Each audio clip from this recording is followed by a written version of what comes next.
Thank you Lord, thank you Jesus Christ, thank you Kripasanam മാതാവേ.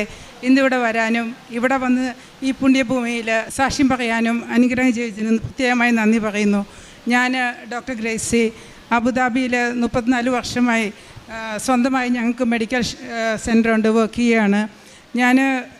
എൻ്റെ husband doctor Joseph. ഞാൻ ജനുവരി 11 തീയതി എൻ്റെ സ്കൂൾ 10th സ്റ്റാൻഡേർഡിൻ്റെ ഗെറ്റ് ടുഗദർ ഉണ്ടായിരുന്നു. അതിന് വേണ്ടിയിട്ട് ഞാൻ വന്നതായിരുന്നു. വന്നു കഴിഞ്ഞ് എൻ്റെ വീട് കോടഞ്ചേരിയാണ്. കോടഞ്ചേരിയിൽ അവിടെ മാതാവ്, ഞാൻ കുഞ്ഞായിരിക്കുമ്പോൾ മുതലേ 3 വയസ്സ് മുതൽ മുട്ടിൽ നിന്ന് കൊന്ത ചെല്ലുന്ന ഒരാളാണ്. അപ്പോൾ ഞാൻ എപ്പോൾ പോയാലും കോടഞ്ചേരിയിൽ പോയി മാതാവിൻ്റെ അടുത്ത് കുറേ വർത്തമാനമൊക്കെ പറഞ്ഞിട്ടാണ് വരിക. അപ്പോൾ ഞാൻ ഈ പ്രാവശ്യം പോയി കാറ് പാർക്ക് ചെയ്ത് മാതാവിൻ്റെ അടുത്ത് പോയി കുറേ വർത്തമാനം പറഞ്ഞു. തിരിച്ച് ഞാൻ വരുമ്പോൾ എൻ്റെ കാറ് നീല കാറായിരുന്നു. ആ കാറിൻ്റെ മുകൾ മുഴുവനും ഇലഞ്ഞി പൂക്കൾ വിതറി കിടക്കുന്നു. അപ്പോൾ എൻ്റെ മനസ്സിൽ ഓർമ്മ വന്നത്, എൻ്റെ അമ്മ കുഞ്ഞായിരിക്കുമ്പോൾ പറയും മാതാവിൻ്റെ മണമാണ് ഇലഞ്ഞിപ്പൂവിന്. ഒരുപക്ഷെ ഇന്നത്തെ തലമുറയ്ക്ക് ആ മണം അറിയില്ലായിരിക്കും. അപ്പോൾ എനിക്ക് ഒത്തിരി സന്തോഷം തോന്നി. ഞാൻ വിചാരിച്ചു എൻ്റെ അടുത്ത് മാതാവ് അപ്പിയർ ചെയ്യുന്നുണ്ടല്ലോ, കോടഞ്ചേരിയിലെ മാതാവ് വന്നല്ലോ എന്ന്. അത് കഴിഞ്ഞ് ഞാൻ എൻ്റെ വീട്ടിൽ പോയി ബ്രേക്ക്ഫാസ്റ്റ് കഴിച്ച് ഞാൻ എൻ്റെ ഫ്ലാറ്റിലോട്ട് ഞാൻ തന്നെ ഡ്രൈവ് ചെയ്ത് പോരുവാണ്. ആ ഇലഞ്ഞിപ്പൂക്കൾ മുഴുവനും ഞാൻ ടിഷ്യൂവിൽ വാരി എൻ്റെ വണ്ടിക്കുള്ളിൽ വെച്ചു. അത് കഴിഞ്ഞ് ഞാൻ എപ്പോൾ വണ്ടി ഓടിച്ചാലും കൊന്ത ചൊല്ലിയ വണ്ടി ഓടിക്കുക. അത് അബുദാബിയിലാണേലും അതെ, എവിടെയാണേലും അതെ. അപ്പം ഞാൻ കൊന്ത ചൊല്ലി പോന്ന് കുറച്ച് നേരം കഴിഞ്ഞപ്പോൾ ഈ മാതാവ് എൻ്റെ മുമ്പിൽ വന്നിരിക്കുന്നു. ഞാൻ സാധാരണ എന്തെങ്കിലും ജോലി വീട്ടിൽ ചെയ്യുമ്പോൾ, ഡ്യൂട്ടി കഴിഞ്ഞ് എന്തെങ്കിലും ചെയ്യുമ്പോൾ യൂട്യൂബിൽ ധ്യാനങ്ങൾ കേൾക്കും, ജോസഫ് അച്ഛൻ്റെ അല്ലെങ്കിൽ ഡാനിയൽ ഫാദറിൻ്റെയൊക്കെ.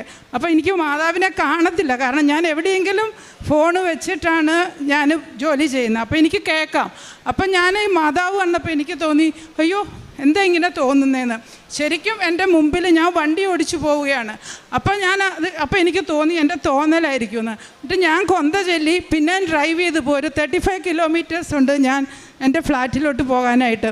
ഞാൻ അവിടെ പോകുന്ന വഴിക്ക് രണ്ടാമത് വീണ്ടും ഇതേ മാതാവ് എൻ്റെ മുമ്പിൽ ഡ്രൈവ് ചെയ്യുമ്പോൾ വന്നു. അപ്പോൾ എനിക്ക് തോന്നി ഞാൻ ഉറക്കം വരുന്നുണ്ടോ. ഞാൻ എന്തായാലും കുറച്ച് ഡ്രൈവ് ചെയ്തപ്പോൾ കോക്കനട്ട് വിൽക്കുന്ന ഒരു ഇത് കണ്ടു. അവിടെ നിർത്തി ഞാൻ കോക്കനട്ട് മേടിച്ച് കുടിച്ച് വീണ്ടും ഞാൻ കൊന്ത ചൊല്ലി പോകുമ്പോൾ മാതാവ് വീണ്ടും മുമ്പിൽ വന്നു. അപ്പോൾ ഞാൻ എനിക്ക് അതിശയമായി. ഞാൻ എന്നിട്ട് പിന്നെ വീട്ടിൽ ചെന്ന് കിടന്നുറങ്ങി. ഒരു മണിക്കൂർ കഴിഞ്ഞപ്പോൾ എൻ്റെ സിസ്റ്ററിൻ്റെ മോള് വന്ന് ബെല്ലടിച്ച് വിളിച്ചപ്പോൾ സംസാരിച്ചെത്തിയത് കൃപാസന മാതാവിൽ. അപ്പോൾ എനിക്ക് വീണ്ടും അവിടെ ഒരു അതിശയമായി. അത് കഴിഞ്ഞ് അന്ന് ഡോക്ടറില്ല, ഞാൻ തന്നെയുള്ളൂ. അത് കഴിഞ്ഞ് ഞാൻ എൻ്റെ ഒരു കസിനെ വിളിച്ചപ്പം അവർ പറഞ്ഞു, ഞാനിങ്ങനെ മാതാവിൻ്റെ കാര്യം പറഞ്ഞു അവർ കൃപാസനത്തിൽ ഉടമ്പടി എടുക്കാൻ 2 ആഴ്ചയായിട്ട് പോകാനിരിക്കുവാണ്, ആൻറ്റിക്ക് വേണമെങ്കിൽ ഞങ്ങളുടെ കൂടെ പോരാന്ന്. എനിക്ക് ഭയങ്കര സന്തോഷമായി. കാരണം എനിക്കിനി വേറൊരു മീറ്റിങ്ങും കൂടെ ഉണ്ട് 2 ദിവസം കഴിയുമ്പോൾ. അപ്പോൾ ഡോക്ടർ വരും അബുദാബിയിൽ നിന്ന്.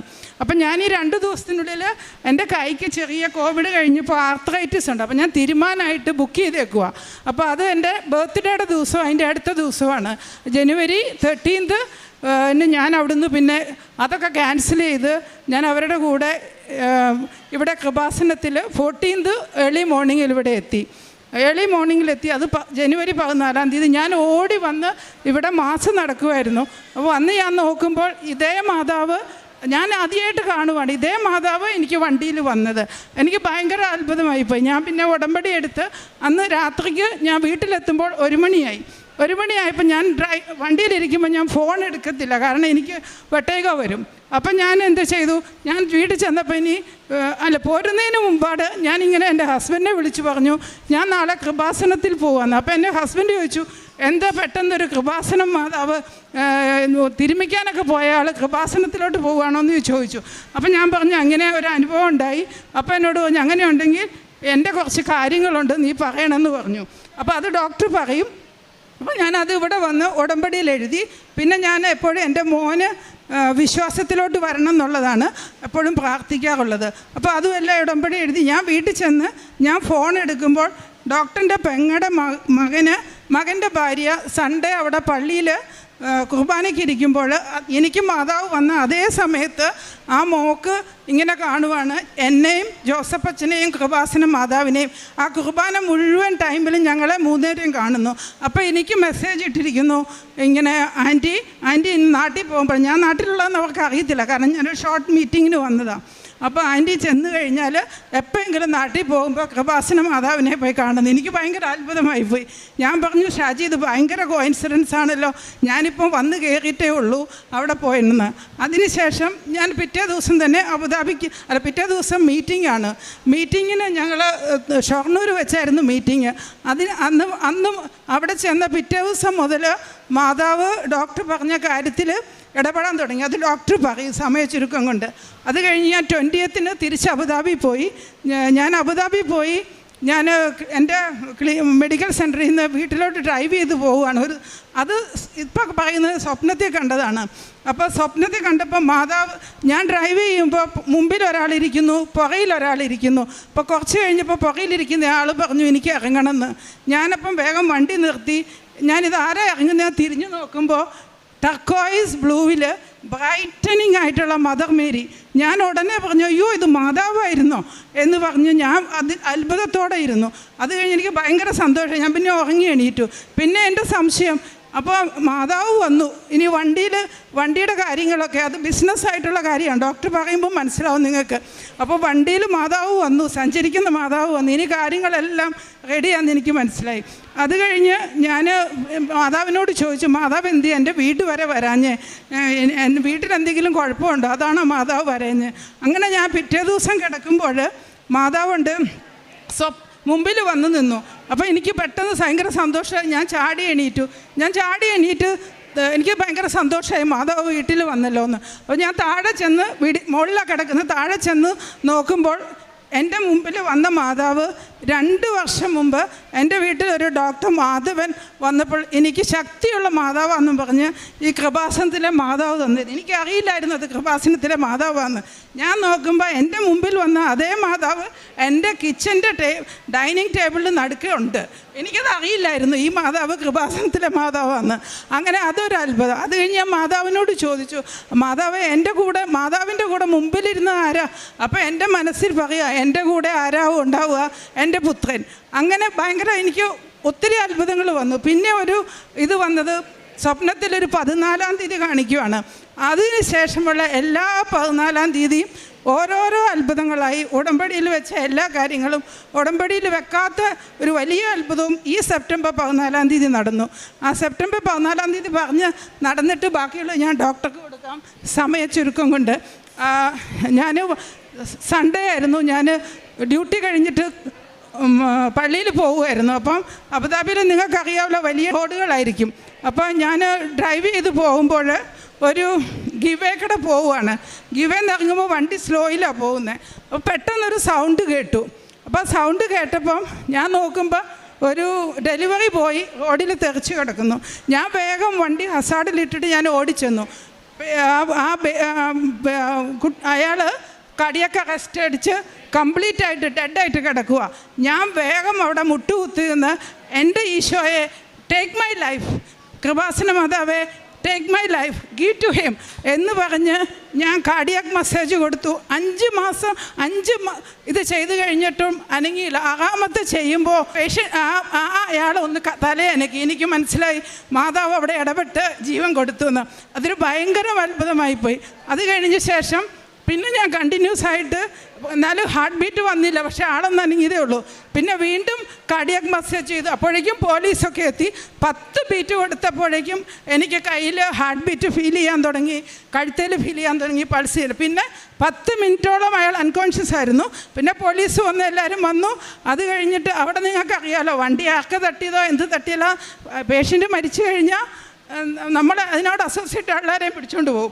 അപ്പോൾ എനിക്ക് അവരെന്നോട് വന്നപ്പോൾ ചോദിച്ചു, ഈ ഡോക്ടറിന് ചോദിച്ചു. അപ്പോൾ ആണെന്ന് പറഞ്ഞ് ഞാൻ പിന്നെ കൊടുത്തു. 10 മിനിറ്റ് എടുത്തു, അയാൾ കോൺഷ്യസായി. അയാൾ അത് കഴിഞ്ഞ് ആംബുലൻസ് എല്ലാം വന്നപ്പോൾ എണീറ്റിരുന്നിട്ട് അയാൾ ചോദിക്കുകയാണ് എനിക്ക് എന്താ പറ്റിയെന്ന്. അയാൾക്ക് അറിയത്തില്ല എന്താ പറ്റിയെന്ന്. അങ്ങനെ ഒരു വലിയൊരു അത്ഭുതം. എല്ലാ 14-ാം തീയതി ഞാനിവിടുന്ന് ഉടമ്പടി എടുത്തു പോയാൽ എല്ലാ 14-ാം തീയതി ഓരോ അത്ഭുതമുണ്ട്. ഇന്ന് ഏറ്റവും ലാസ്റ്റ് നടന്നത് ഈ 14-ാം തീയതി. ഒത്തിരി പറയാനുണ്ട്, മാതാവ് വന്നതും എല്ലാം.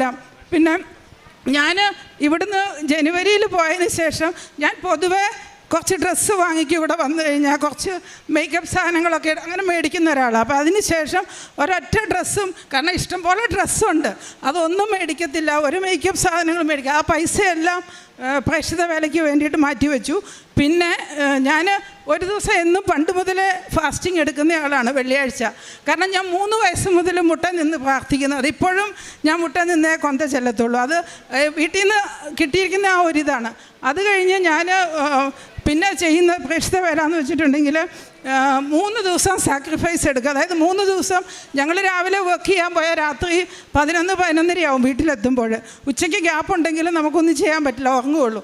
അപ്പോൾ അതിന് ശേഷം വന്നാണേലും ഞങ്ങൾ പ്രാർത്ഥിച്ച്, ഞങ്ങൾ ഇവിടെ വന്നതിന് ശേഷം ഉടമ്പടി പ്രാർത്ഥനയെടുത്ത് കിടക്കാറുള്ളത്. അപ്പം ഇത്രയും കാലമായിട്ട് എല്ലാ 3 ദിവസം ആഴ്ചയിൽ ഫാസ്റ്റിംഗ് എടുക്കും. ഒരു നേരം മാത്രം ഭക്ഷണം കഴിച്ചിട്ട് ആ പൈസ മുഴുവൻ മാറ്റിവെച്ചു. പിന്നെ ഓരോ മാസവും 1000 ദിർഹം എന്ന് വെച്ചാൽ എത്രയാണോ അത്ര 1000 ദിർഹം മാറ്റി വെച്ചിട്ടുണ്ട്. അത് മുഴുവൻ ഞാൻ കൊടുക്കും. എൻ്റെ വ്യത്യാസം എന്തെന്ന് വെച്ചിട്ടുണ്ടെങ്കിൽ, ഞാൻ പണ്ട് ആര് ചോദിച്ചു വന്നാലും സഹായം ചെയ്യുമായിരുന്നു. ഇപ്പോൾ ആരും ചോദിക്കാതെ അങ്ങോട്ട് പോയി ഞാൻ കൊടുക്കും. പിന്നെ ഞങ്ങളുടെ ക്ലിനിക്ക് ആരെങ്കിലും വന്നിട്ടുണ്ടെങ്കിൽ പൈസയില്ലെന്ന് പറഞ്ഞാൽ പൈസ എടുത്ത് ചെയ്യും. പിന്നെ രോഗികൾക്ക് എല്ലാവർക്കും എന്തെങ്കിലും ആവശ്യമുണ്ടെങ്കിൽ സഹായിക്കും. പിന്നെ ആർക്കൊക്കെ പള്ളിയിൽ കൊണ്ടുപോകണമെങ്കിൽ രാവിലെ എണീറ്റ് മാസിന് കൊണ്ടുപോകും. പിന്നെ വലിയൊരു അത്ഭുതം, ഞാൻ വന്ന് ഉടമ്പടി എടുത്തപ്പോൾ അതിനകത്ത് കുറേ കാര്യങ്ങൾ നമ്മളോട് ടിക്ക് ചെയ്യാൻ പറഞ്ഞിട്ടുണ്ടല്ലോ. അപ്പോൾ ഞാൻ ഫസ്റ്റ് ആൽക്കഹോൾ, അത് ഞാൻ പിന്നെ ചെയ്യത്തില്ലാത്ത ആളാണ്, അത് ആവശ്യമില്ല. രണ്ടാമത്തെ പേപ്പർ. അപ്പോൾ പേപ്പർ ഞാൻ വിചാരിച്ചു എനിക്കിനി കൊടുക്കാൻ പറ്റത്തില്ല, ഞാനിനി എന്നാ വരുന്നതെന്ന്. അപ്പം ഞാനത് ടിക്ക് ചെയ്തില്ല. കിട്ടിയ 4 കെട്ട് പേപ്പറുമായിട്ട് ഞാൻ പോയി. ഞാൻ അവിടെ ചെന്ന് കുറച്ച് എൻ്റെ ക്ലിനിക്കിലെ സ്റ്റാഫിന് ഡിസ്ട്രിബ്യൂട്ട് ചെയ്തിട്ട് ഞാനവിടെ വെച്ചു. ഇനി ഇത് ആർക്ക് കൊടുക്കണം, പള്ളിയിൽ പോകുമ്പോൾ കൊടുക്കാം എന്ന് വിചാരിച്ച് വെച്ചിരുന്നപ്പോൾ ഒരു സിസ്റ്റർ വന്നു. ഞാൻ കുറേ ദിവസമായി ഡോക്ടറെ, എൻ്റെ കൊച്ചിന് തീരെ സുഖമില്ല, ഭയങ്കര പനി, ഇങ്ങനെ ഇതാണ്, കുറയുന്നില്ല, ഞാൻ ഡോക്ടർ വന്നപ്പോൾ ഒന്ന് കാണാം. അപ്പം ഞാൻ വേഗം കൃപാസനത്തിൽ കൊണ്ടുവന്ന പേപ്പർ എൻ്റെ ടേബിളിൽ തന്നെയുണ്ട്. ഞാൻ ഒരെണ്ണം എടുത്ത് പറഞ്ഞു, ഇത് കൊണ്ടുവച്ച് പ്രാർത്ഥിക്കുക, എന്നിട്ട് നിങ്ങൾ പറയുന്നു പറഞ്ഞു. മരുന്നും കൊടുത്തു കേട്ടോ, മരുന്ന് കൊടുത്തില്ല എന്നല്ല ഞാൻ പറയുന്നത്, മരുന്ന് കൊടുത്തിട്ട് ഞാൻ പ്രാർത്ഥിക്കുന്നത്. പിറ്റേ ദിവസം ഉച്ചയായപ്പോൾ സിസ്റ്റർ എന്നെ വിളിച്ചിട്ട് പറയുകയാണ്, 2 ആഴ്ചയായിട്ട് എൻ്റെ കൊച്ചിന് പനിയായിരുന്നു, എൻ്റെ കൊച്ചിനിപ്പോൾ ഒരു പനിയുമില്ലയെന്ന്. പിന്നെ അതുപോലെ തന്നെ അപ്പോൾ പേപ്പർ ഞാൻ 15 ദിവസം കൊണ്ട് ഞാനീ കൊണ്ടുപോയ 4 കെട്ട് പേപ്പറും തീർന്നു. ഒരു 10-40 കൺട്രീസിലുള്ള ആൾക്കാരുണ്ട് ഞങ്ങളുടെ പേഷ്യൻസായിട്ട്. ആഫ്രിക്കൻസ്, എത്യോപ്യൻസ്, മെക്സിക്കൻസ്, അർജൻറ്റീൻസ്, അങ്ങനെ എല്ലാം കൊടുക്കുമ്പോൾ ചിലരൊക്കെ ഞാനിങ്ങനെ പറയും, പേപ്പർ കളയാനാണെങ്കിൽ നിങ്ങൾ എടുക്കരുത്, ഇത് വിശുദ്ധ സ്ഥലത്തുനിന്ന് അച്ഛൻ വെഞ്ചരിച്ച പേപ്പറാണ്, പ്രാർത്ഥിച്ച് കൊണ്ടുപോവുക. എല്ലാവരും അധിക പേരും കരഞ്ഞാണ് വാങ്ങിക്കുന്നത്, മമ്മ മേരി എന്നും പറഞ്ഞ്. അതുപോലെ തന്നെ എനിക്ക് 15 ദിവസം കൊണ്ട് ഇത് കൊടുക്കാൻ പറ്റാവുന്ന എൻ്റെ പേപ്പർ മുഴുവൻ തീർന്നു. അപ്പം അമ്മ മാതാവ് മനസ്സിലായി എനിക്ക് ചെയ്യാൻ പറ്റുന്ന കാര്യമാണ്, ഞാൻ വെറുതെ ടിക്കിടാതെ പോയതാണ്. അതിനുശേഷം ഞാൻ ആരെങ്കിലും പറഞ്ഞ് ഇവിടുന്ന് ഇപ്പോൾ ഇന്ന് വരെ ഞാൻ പോരുമ്പോൾ വരെ ഈ ബാഗിൽ ലാസ്റ്റ് പേപ്പർ ഉണ്ട്, അത് ഞാൻ വരുന്ന വഴിക്ക് എയർപോർട്ടിൽ ആരെങ്കിലും കണ്ടാൽ കൊടുക്കാൻ വേണ്ടിയിട്ട് ഞാൻ വെച്ചതാണ്.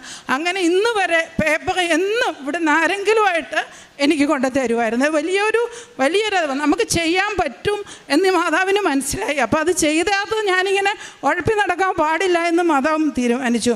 പിന്നെ എനിക്ക് കിട്ടുന്നത് വെച്ചാൽ ഭയങ്കരമായിട്ട് മാതാവ് കൂടെ നടക്കുന്നു, കൂടെ ഉണ്ട്, എന്തിനാണേലും കൂടെ ഉണ്ടെന്നുള്ള ആ ഒരു ഇതാണ്. പരിശുദ്ധ അമ്മ പ്രത്യക്ഷപ്പെട്ട ഈ കൃപാസനത്തിൽ വരുവാനും ഒരു സാക്ഷിയാകുവാനും ജോസഫ് അച്ഛൻ കഴിഞ്ഞ പ്രാവശ്യം ഞാൻ വന്നപ്പോൾ എന്നെ അനുഗ്രഹിച്ചു വിട്ടു. അതെല്ലാം ഒരു രീതിയിൽ സഫലീകരിച്ചു കൊണ്ടിരിക്കുന്നു. ഇങ്ങനെയൊരു കാര്യം ഞാനത് പറയാതെ പോയി കഴിഞ്ഞാൽ ഞാൻ ഈ അമ്മ മാതാവിനോടും ഈ സ്ഥാപനത്തോടും ചെയ്യുന്ന ഒരു വലിയ കുറ്റമായി എനിക്ക് തോന്നുന്നു. ഡോക്ടർ വൈഫ് പറഞ്ഞതുമാതിരി 12-ാം തീയതി മാതാവ് പ്രത്യക്ഷപ്പെട്ടു, 11-ാം തീയതി ഇങ്ങനെ കൃപാസനത്തിൽ പോകുന്നെന്ന് പറഞ്ഞപ്പോൾ ഞാനൊരു ടാറ്റ മോട്ടോഴ്സിൻ്റെ കോഴിക്കോട് വയനാട് ഡീലർഷിപ്പ് 16 വർഷമായിട്ട് നടത്തിക്കൊണ്ടിരിക്കുന്നു. 327 ജോലിക്കാരുണ്ട്. ഒരു മാസം 150 തൊട്ട് 200 കോടി രൂപയുടെ ടേൺ ഓവറുള്ളൊരു സ്ഥാപനമാണ്. 16 വർഷമായിട്ട് ബിസിനസ് നടത്തുന്നു. അപ്പോൾ അന്ന് തുടക്കത്തിലൊക്കെ ഞാൻ ഒറ്റയ്ക്കായിരുന്നു. പിന്നെ വേറൊരു കോമ്പറ്റീറ്റർ വന്നു. അപ്പം ബിസിനസ്സിൽ നഷ്ടം വരാൻ തുടങ്ങി. അങ്ങനെ ഓരോ മാസവും നഷ്ടം കൂടിക്കൊണ്ടിരിക്കാൻ തുടങ്ങി. ഞാൻ ഭാര്യയോടൊന്നും പറയാറില്ല. അതുകൂടാതെ എനിക്ക് അബുദാബിയിലും 10-60 സ്റ്റാഫുണ്ട്, 2 മെഡിക്കൽ സെൻ്ററുണ്ട്, 2 ഫാർമസി ഉണ്ട്. അവിടുത്തെ ഫണ്ടിങ്ങോട്ടൊന്നും ഡൈവേർട്ട് ചെയ്ത് നഷ്ടം നികത്താൻ പറ്റാത്തൊരവസ്ഥയിലുള്ള രീതിയിലായി. അപ്പോൾ ഞാനിങ്ങനെ ഗ്രേസി പോകുന്നുണ്ടെന്ന് പറഞ്ഞപ്പോൾ നീ കൃപാസനത്തിലെ അമ്മയോട് ഒരു 36 കോടി രൂപയുടെ ഒരു ബാധ്യത നമ്മൾക്കിപ്പോൾ നിലവിലുണ്ട്. ഈ സ്ഥാപനം ഇപ്പോൾ അടച്ചു പൂട്ടിയാൽ, അതുകൊണ്ട് നമുക്ക് അടച്ചു പൂട്ടിയാൽ ഒരു 327 കുടുംബങ്ങളും ഈ 16 വർഷമായിട്ട് നമ്മളിവിടെ ജീവിക്കുന്നതാണ്. അവരും ബുദ്ധിമുട്ടിലാവും, അവർക്കെല്ലാവർക്കും ജോലി കിട്ടില്ല. അതുകൊണ്ട് നമുക്ക് ഇതാർക്കെങ്കിലും ട്രാൻസ്ഫർ ചെയ്യുകയാണെങ്കിൽ നമ്മളുടെ കടബാധ്യത കുറഞ്ഞ് കിട്ടും. അതുകൊണ്ട് നീ പ്രത്യേകം ഒരു നിയോഗം വെച്ച് മാതാവിനോട് പ്രാർത്ഥിക്കുക, അടുത്ത പ്രാവശ്യം വരുമ്പോൾ ഞാനും വരാം എന്ന് പറഞ്ഞു. അങ്ങനെ ആ നിയോഗം വെച്ചു. ജനുവരി 17 ഞാൻ ടാറ്റയോട് പറഞ്ഞപ്പോൾ അവിടെ പുതിയൊരു ഡീലർഷിപ്പ് കൂടെ കൊടുത്തു, ഗോകുലം മോട്ടോഴ്സ് എന്ന് പറഞ്ഞ്. അവരോട് വന്നു കഴിയുമ്പോൾ ബിസിനസ് വീണ്ടും നഷ്ടത്തിലാവും. അപ്പം ഞാൻ ടാറ്റയോട് പറഞ്ഞു എനിക്കിനി ബിസിനസ് കണ്ടിന്യൂ ചെയ്യാൻ താല്പര്യമില്ല. 3 ഡീലേഴ്സിന് ഉള്ള മാർക്കറ്റില്ലാത്തതുകൊണ്ട് ഞാനിപ്പം തന്നെ 30-35 ലക്ഷം രൂപ ഒരു മാസം നഷ്ടത്തിൽ പോയിക്കൊണ്ടിരിക്കുന്നു. അതുകൊണ്ട് ഞാൻ ഒഴിവാകുവാണ്. അപ്പം 17-ാം തീയതി ജനുവരി വിളിച്ചിട്ട്, അപ്പം എനിക്ക് ഒരുപാട് വയനാടും കോഴിക്കോടും എല്ലാം കൂടെ 6 ഷോറൂമും 8 ഔട്ട്ലെറ്റും ഉണ്ട്. അപ്പം ടാറ്റയുടെ ഓഫീഷ്യസ് എന്നെ വിളിച്ചു, ഡോക്ടർക്ക്, കാരണം എനിക്ക് സൗത്ത് ഇന്ത്യയിലെ ഏറ്റവും വലിയ ഷോറൂമാണ് എൻ്റേത്. അത് രത്തൻ ടാറ്റ വന്ന് തന്നെ ഇനാഗുറേറ്റ് ചെയ്തൊരു ഷോറൂമാണ് 2009. അപ്പോൾ അത്രയും വലിയൊരു സ്ട്രക്ചർ 150 കോടി രൂപയോളം ഞാൻ ഇൻവെസ്റ്റ് ചെയ്തിരിക്കുന്ന ഇൻഫ്രാസ്ട്രക്ചറിന് വേണ്ടി മാത്രം. അപ്പം അവർ പറഞ്ഞ് നിങ്ങൾക്ക് ഗോകുലമായിട്ടൊരു നെഗോസിയേഷൻ നടത്ത്, ഞങ്ങൾ ട്രാൻസ്ഫർ ആർക്കും ചെയ്ത് കൊടുക്കാറില്ല. ഡോക്ടർ ഞങ്ങളോട് ഇത്രയും കാലം സഹകരിച്ചതിൻ്റെ പേരിൽ അറിയാം ഡോക്ടർക്ക് അത് ബുദ്ധിമുട്ടുണ്ട്. ഡോക്ടറുടെ മക്കൾ 2 പേരും ഡോക്ടേഴ്സാണ്. അവരിനി അടുത്ത തലമുറ ഇങ്ങോട്ട് വരില്ല. ഒരാൾ അമേരിക്ക സെറ്റിൽഡാണ്, ഒരാൾ ജർമ്മനി സെറ്റിൽഡാണ്. ഇപ്പം ഡോക്ടർക്കും പ്രായമായി വരുമ്പം ഡോക്ടറുടെ കാര്യം ചെയ്യും, ഞാൻ ഗൂഗിളുമായിട്ട് സംസാരിക്കാം, അവരുമായിട്ട് നെഗോഷിയേറ്റ് ചെയ്യാൻ പറഞ്ഞു. ശരി, ഞാൻ നെഗോഷിയേറ്റ് ചെയ്യാം. അങ്ങനെ ഏപ്രിൽ 2-ാം തീയതി ഇവിടെ ഞാനും വൈഫോട് വന്ന് ഉടമ്പടി എടുത്തു. അന്ന് എൻ്റെ കടബാധ്യതയെല്ലാം 36 കോടി രൂപയുടെ കടബാധ്യത പത്രം ബാങ്കിൽ നിന്ന് ജോസഫച്ചനെ കാണിച്ചു. ജോസഫച്ചൻ, നീ ഒന്നുകൊണ്ട് പേടിക്കണ്ട, നിൻ്റെ എല്ലാ കാര്യങ്ങളും ശരിയാകും, ധൈര്യമായി പൊയ്ക്കോളൂ എന്ന് തലവെച്ച് പ്രാർത്ഥിച്ച് ഞങ്ങളെ പറഞ്ഞു വിട്ടു. പിന്നെ അതിനുശേഷം ഏപ്രിൽ 4-ാം തീയതി ഞങ്ങളെ ഒരു മീറ്റിങ്ങിന് തീരുമാനിച്ചു. 14-ാം തീയതി മീറ്റിംഗ് ഏപ്രിലിൽ ഞങ്ങൾ ഗോകുലവും ടാറ്റയും ഞങ്ങളുമായിട്ടിരുന്ന് സംസാരിച്ചു. ഏകദേശമൊക്കെ ഒരു ധാരണയിലെത്തി. പിന്നെ ജൂലൈ 16 ഒരു ഫൈനൽ തീരുമാനത്തിലെത്തി. ഞാൻ പറഞ്ഞു എനിക്ക് എൻ്റെ എല്ലാ സ്റ്റാഫിനെയും റിട്ടേൺ ചെയ്തിട്ടുള്ള ഒരു എഗ്രിമെൻറ്റിന് മാത്രമേ ഉള്ളൂ. ഞാൻ വാടകയിൽ ഞാൻ കോംപ്രമൈസ് ചെയ്യാം, സ്റ്റാഫിൻ്റെ ജോലി പോകുന്ന എനിക്ക് താല്പര്യമില്ല. അപ്പോൾ അവരത് സമ്മതിച്ചു. അങ്ങനെ ജൂലൈ 14-ാം തീയതി തീരുമാനമെടുത്തു. ജൂലൈ 16-ാം തീയതി എഗ്രിമെൻ്റ് എഴുതി. ഓഗസ്റ്റ് 1 തൊട്ട് അവർ ഓപ്പറേഷൻ തുടങ്ങി. അപ്പോൾ ഞാൻ അവർക്ക് കൊടുത്തില്ലായിരുന്നുണ്ടെങ്കിൽ 36 കോടി രൂപ എനിക്ക് കടബാധ്യതയാകും ബാങ്കിൽ.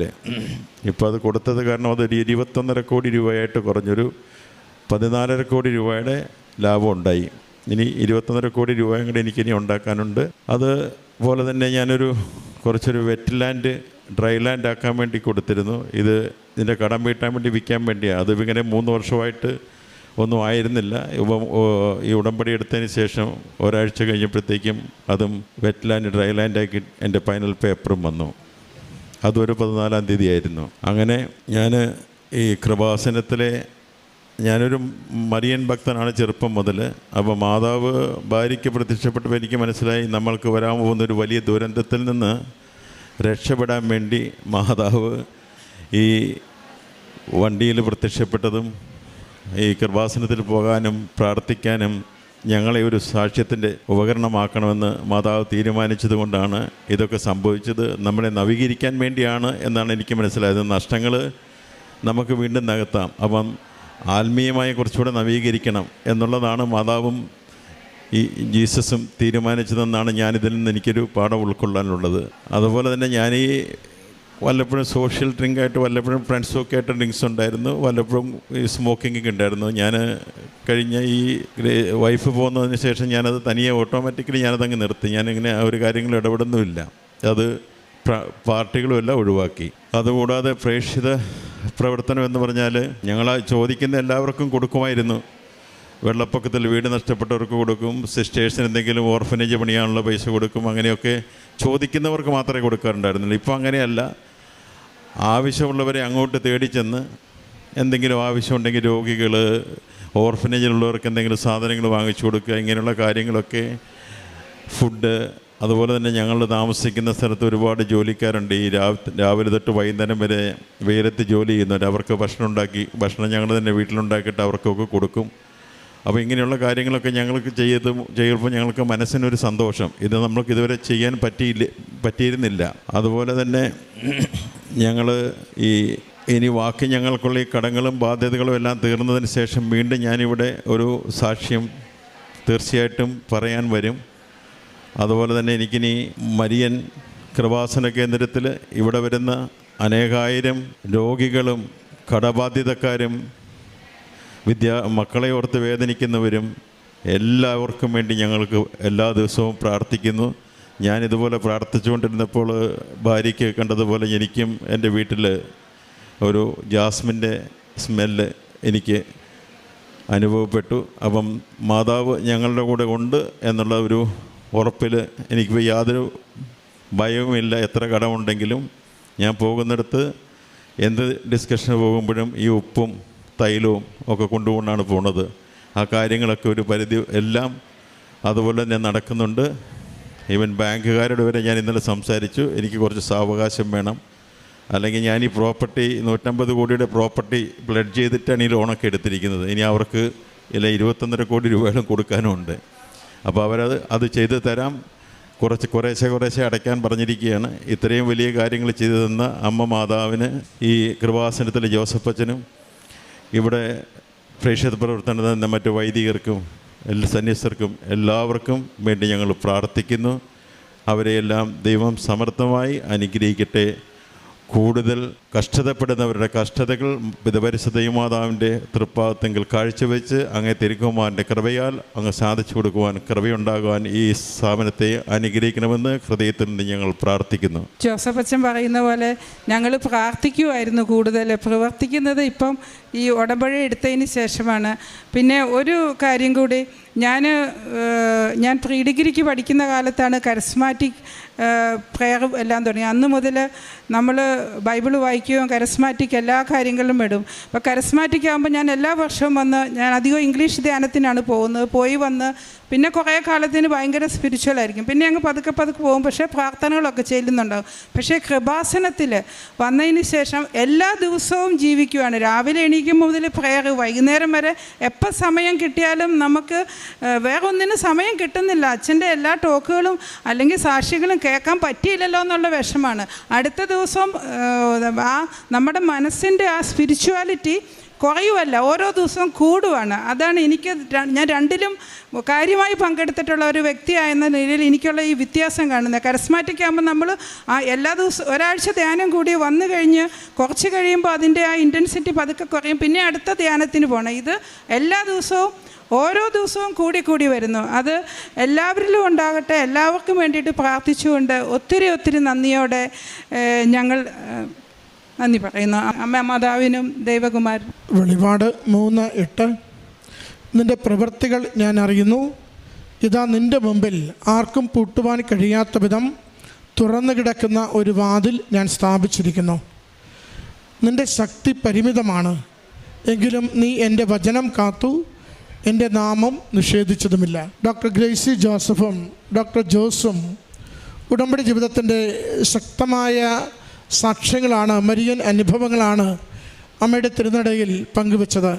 മരിയൻ ഉടമ്പടിയുടെ പ്രത്യേകതയാണ് ഈ പ്രസൻസ് അല്ലെങ്കിൽ മാതാവിൻ്റെ സാന്നിധ്യം എന്ന് പറയുന്നത്. അമ്മയുടെ പ്രസൻസ് നമ്മൾ അനുഭവിക്കുമ്പോൾ അതിൻ്റെ അർത്ഥം നമ്മുടെ ജീവിത വിഷയങ്ങളെ അമ്മ മാതാവ് അറിയുന്നു, കാണുന്നു, അമ്മയോട് കൂടുതൽ ചേർന്ന് നിൽക്കുവാൻ നമ്മളോട് ആവശ്യപ്പെടുന്നു എന്ന് തന്നെയാണ്. പ്രിയമുള്ളവരെ, ഉടമ്പടിയിൽ ജോസഫ് അച്ഛൻ നമ്മളോട് പറയും, അസാധ്യമെന്ന് കരുതുന്നത് എഴുതാവൂ, വലിയ കാര്യങ്ങളെ എഴുതാവൂ. കാരണം അമ്മ ഈ നാളുകളിൽ ഈ ആലയത്തിൽ, ഈ ചെറിയ ഗ്രാമത്തിൽ പ്രത്യക്ഷപ്പെട്ടുവെങ്കിൽ അതിൻ്റെ അർത്ഥം ലോകത്തോടമ്മ പറയുന്നുണ്ട്, ഹൃദയശുദ്ധിയോടുകൂടി ജീവിത എളിമയോടുകൂടി ദൈവനാമത്തെ മഹത്വപ്പെടുത്തുമ്പോൾ നിങ്ങളുടെ ജീവിതങ്ങൾ സുരക്ഷിതമാകും. ദൈവം നിങ്ങളെ ഉയർത്തുകയും നിങ്ങളുടെ ക്ലേശങ്ങൾ ഏറ്റെടുക്കുകയും നിങ്ങളുടെ കുടുംബങ്ങളിൽ ഐശ്വര്യവും സമാധാനവും ആരോഗ്യവും പുനഃസ്ഥാപിക്കുകയും ചെയ്യുമെന്നാണ്. ഈ കുടുംബം അതിൻ്റെ സാക്ഷ്യമാണ് ഈ അൾത്താരയിൽ പങ്കുവെക്കുന്നത്. അമ്മ മാതാവിൻ്റെ കരം പിടിക്കുമ്പോൾ ജീവിതം എന്നും പുതിയതാണ്. നിങ്ങളുടെ ഏത് ജീവിതത്തിൻ്റെ കണ്ണീരുള്ള വിഷയത്തിനും അമ്മയുടെ കരങ്ങളിൽ തിരുക്കുമാരനിൽ നിന്ന് നേടിത്തരുന്ന കൃപയുടെ അഭിഷേകമുണ്ടെന്ന്. അതുകൊണ്ട് ഉടമ്പടി ജീവിതത്തെ സന്തോഷത്തോടെ ചേർത്ത് പിടിക്കണം. വിട്ടുകൊടുക്കുവാനും എളിമപ്പെടുവാനും തയ്യാറാവണം. നമ്മൾ എത്രയോ നിസ്സാരരായ മനുഷ്യരാണ്. ദൈവം എത്രയോ വലിയവനാണ്. അവൻ്റെ കരങ്ങളിൽ നമ്മുടെ ജീവിതത്തെ വിട്ടുകൊടുക്കുവാൻ, പ്രശ്നങ്ങളെ വിട്ടുകൊടുക്കുവാൻ നമ്മളൊന്ന് തയ്യാറായാൽ ദൈവം നമ്മുടെ ജീവിതത്തെ എടുത്തുപയോഗിക്കും. അത് അനുഗ്രഹത്തിനും അഭിഷേകത്തിനും അനേകർക്ക് നന്മയ്ക്കും വേണ്ടിയുള്ള ജീവിതമായിട്ടായിരിക്കും. അതിൻ്റെ സാക്ഷ്യമാണ് ഈ കുടുംബം ഈ എൽത്താരയിൽ പങ്കുവച്ചത്. ഈ കുടുംബത്തിന് ലഭിച്ച എല്ലാ ബോധ്യങ്ങൾക്കും ദൈവിക അനുഭവങ്ങൾക്കും ക്ലേശകാലത്തിൽ നിന്ന് നല്ല കാലത്തിലേക്ക് കൈപിടിച്ചമ്മ മാതാവ് നടത്തിയതിനും അമ്മയ്ക്കും തിരുക്കുമാരനും നന്ദി പറഞ്ഞുകൊണ്ട് കരങ്ങളടിച്ച് ഈ സാക്ഷ്യം സമർപ്പിക്കാം. വാസനമാതാവിനും ഈശോയ്ക്കും കോടാനുകോടി നന്ദി. എൻ്റെ പേര് ബിന്ദു ജോൺസൺ. ഞാൻ ഒരു ടീച്ചറാണ്. വൈപ്പിനിൽ നായരമ്പലത്ത് നിന്നാണ് വരുന്നത്. മാനാട്ടുപറമ്പ് തിരുഹൃദയ ദേവാലയം ഇടവകക്കാരിയാണ് ഞാൻ. 2023 ഒക്ടോബർ മാസത്തിലാണ്, ഇതുപോലെ തന്നെ ഒരു ഒക്ടോബർ മാസത്തിലാണ് ഞാനിവിടെ ആദ്യമായി വന്ന് ഉടമ്പടി എടുത്തത്. ഉടമ്പടിക്ക് മുൻപ് 1-2 തവണ ഞാനിവിടെ വന്നിട്ടുണ്ടെങ്കിലും ഉടമ്പടി എടുക്കാൻ വന്നത് കഴിഞ്ഞ 2023 ഒക്ടോബർ 8-ാം തീയതിയായിരുന്നു. അതിനുശേഷം പല ദൈവിക അനുഭവങ്ങളും ഞങ്ങളുടെ കുടുംബത്തിലുണ്ടായിരുന്നു. എന്നാൽ സക്കേവൂസിൻ്റെ കഥ അച്ഛനിപ്പോൾ പറഞ്ഞതുപോലെ എനിക്ക് വളരെയധികം എന്തൊക്കെയോ ഒരു വലിവുകളുള്ള ആളായിരുന്നു. അതുകൊണ്ട് തന്നെ എനിക്കൊരു സാക്ഷ്യം പറയാൻ മുന്നോട്ട് വരാൻ തക്ക വിധം ഒരു അനുഗ്രഹം എൻ്റെ മാതാവ് എനിക്കിപ്പോഴാണ് നൽകിയത്. അതുകൊണ്ട് തന്നെ എനിക്കിപ്പോൾ ഇവിടെ വന്ന് നിന്ന് ഇത് പറയാനുള്ളൊരു ധൈര്യം കൂടി ലഭിച്ചു.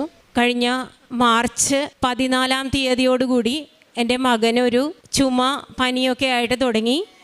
കുറച്ച് ദിവസം ഞങ്ങൾ അവിടുത്തെ ഒരു ഞാറയ്ക്കൽ ഗവൺമെൻറ് ഹോസ്പിറ്റലിൽ നിന്ന് മരുന്ന് കഴിച്ചു.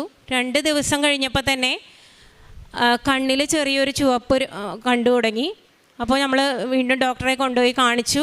അപ്പോൾ ഡോക്ടർ പറഞ്ഞത് അത് കണ്ണിക്കേടാണെന്ന് പറഞ്ഞു. അതിനുശേഷം വീണ്ടും രണ്ടാമത് നമ്മൾ വീണ്ടും ഡോക്ടറെ കണ്ടപ്പോൾ വേറൊരു ഹോസ്പിറ്റലിലേക്ക് നമ്മൾ മാറ്റി കാണിച്ചു. അപ്പോൾ അവർ പറഞ്ഞത് ചെറിയ ഒരു വയറിൻ്റെ ഭാഗത്തായിട്ട് ചെറിയൊരു തടിപ്പ് കാണാൻ തുടങ്ങി. അപ്പോൾ മീസൽസിൻ്റെ ആരംഭമാകാം. ചെറിയ കുട്ടികളിൽ മീസൽസ് വരുന്നത് പോലെയല്ല. 20 വയസ്സായ ആൾക്ക് മീസൽസ് വന്നാൽ അത് വളരെയധികം അപകടം നിറഞ്ഞൊരു ഘട്ടമായി മാറാനുള്ള സാധ്യതയുണ്ട്. അതുകൊണ്ട് തന്നെ എത്രയും പെട്ടെന്ന് ഇവിടുന്ന് അഡ്മിറ്റായി നമുക്ക് ചികിത്സ തുടരാമെന്ന് പറഞ്ഞു. അങ്ങനെ ഞങ്ങൾ ക്രിസ്തു ജയന്തി ഹോസ്പിറ്റലിൽ അഡ്മിറ്റായി. പക്ഷേ ഏകദേശം വൈകുന്നേരമായപ്പോൾ തന്നെ മോൻ്റെ ഭാവം മാറി തുടങ്ങി. അവനാകെ പനിയൊക്കെ ആയി, മേല് മുഴുവനും ഒത്തിരി കുമ്മളകൾ വരാൻ തുടങ്ങി. അങ്ങനെ വൈകുന്നേരത്തോടെ ഞങ്ങൾ ക്രിസ്തു ജയന്തിയിൽ നിന്ന് ലൂർദ് ഹോസ്പിറ്റലിലേക്ക് വരികയും അവിടെ വന്ന ഉടനെ തന്നെ കാഷ്വാലിറ്റിയിൽ ഒരു ഐസൊലേറ്റഡ് ആയിട്ടുള്ള ഒരു റൂമിലേക്ക് മാറ്റുകയും ചെയ്തു. പിന്നീട് ഞങ്ങൾ കാണുന്നത് കുഞ്ഞിൻ്റെ ദേഹം മുഴുവനും വളരെ വലിയ കുരുക്കൾ വന്നു തുടങ്ങി. അപ്പോൾ ഡോക്ടേഴ്സ് നോക്കിയിട്ട് പറഞ്ഞത് മെഡിസിൻ അലർജി ആയതാണ്, ആൻറ്റിബയോട്ടിക് അലർജി ആയതാണ്.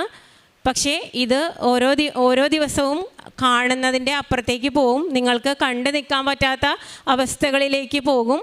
അപ്പോൾ അതുകൊണ്ട് തന്നെ അതിനെ നേരിടാനുള്ള ഒരു ധൈര്യം മാതാപിതാക്കളായ നിങ്ങൾക്ക് ഉണ്ടാവണം. ഞങ്ങളുടെ ചികിത്സയോട് സഹകരിക്കണം എന്നവർ പറയുകയുണ്ടായി. ആ നിമിഷം ഞങ്ങൾ എല്ലാവരും തകർന്ന ഹൃദയത്തോടെ തന്നെ ഏറ്റവും കൂടുതൽ പ്രാർത്ഥിച്ചത് മാതാവിനോടായിരുന്നു. കൃപാസന മാതാവിൻ്റെ ഉടമ്പടി എടുത്ത ആളായതുകൊണ്ട് തന്നെ എൻ്റെ കൈവശം എപ്പോഴും ഒരു കൊന്തയും ആ ഉടമ്പടി രൂപവും ഉണ്ടാകുമായിരുന്നു. അപ്പോൾ മോനെ ICUവിലേക്ക് മാറ്റുകയാണ്, അതും ഐസൊലേറ്റഡ് ആയിട്ടുള്ള ICUവിലേക്കാണ് മാറ്റുന്നതെന്ന് പറഞ്ഞപ്പോൾ മാറ്റുന്ന സമയത്ത് ഞാൻ ആ കൊന്തയും ആ ഉടമ്പടി കാശ് രൂപവും കൂടി മോൻ്റെ കയ്യിലേക്ക് കൊടുത്തു. അവനത് വിശ്വാസത്തോടെ തന്നെ കയ്യിൽ പിടിച്ചുകൊണ്ട് പോയി. അതിനുശേഷം പിന്നെ ഞങ്ങൾ കാണുമ്പോൾ കൊച്ചിൻ്റെ കണ്ണൊക്കെ അടഞ്ഞു പോയായിരുന്നു. ഞങ്ങളെ കാണാൻ പറ്റാത്ത വിധം അടഞ്ഞു പോയി. അവന് ഞങ്ങളോട് സംസാരിക്കാൻ പറ്റില്ല, വായ തുറക്കാൻ പറ്റില്ല. ഉള്ളിലെല്ലാം നിങ്ങൾ കാണുന്നത് പോലെ തന്നെ വളരെ വലിയ കുരുക്കൾ വന്ന് അത് കറുത്ത രൂപത്തിലായി തികച്ചും പൊള്ളി, ഏകദേശം ഒരു 80% പൊള്ളലേറ്റ ഒരാളുടെ അവസ്ഥയിലേക്ക് മകൻ മാറി. നമ്മൾ എല്ലാവരും അസുഖം മാറാൻ മരുന്ന് കഴിക്കും, പക്ഷേ ഒരു മരുന്ന് മൂലമുണ്ടാകുന്ന ഒരു അസുഖം ഞാൻ ആദ്യമായിട്ട് കാണുന്ന ഒരു അനുഭവമായിരുന്നു. അവൻ്റെ വായെല്ലാം തന്നെയും നിങ്ങൾക്ക് കാണാം, ഒരു ഒരു എന്താ പറയുക, ഒരു തീ മൊത്തം പൊള്ളി അവസ്ഥയിലായിരുന്നു. എല്ലാ സ്കിൻ മുഴുവനും പൊള്ളി കറുത്ത് വലിയ കുരുക്കളിൽ വെള്ളം നിറഞ്ഞു കിടക്കുകയായിരുന്നു. അതുപോലെ തന്നെ ഓരോ അവയവങ്ങളിലും അവൻ്റെ ജനറ്റിക്സൊക്കെ 20 വയസ്സായ മകനാണ്. വാഴയിലയിലാണ് കിടത്തിയിരുന്നത് ICUവിൽ. അത്രയും കോംപ്ലിക്കേറ്റഡ് ആയിട്ടുള്ള ഒരു അവസ്ഥ.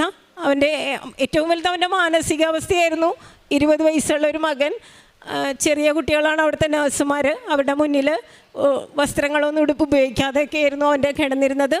അത്രയും അവസ്ഥയിലും അവൻ പക്ഷേ മാതാവിനെ കൈവിട്ടില്ല.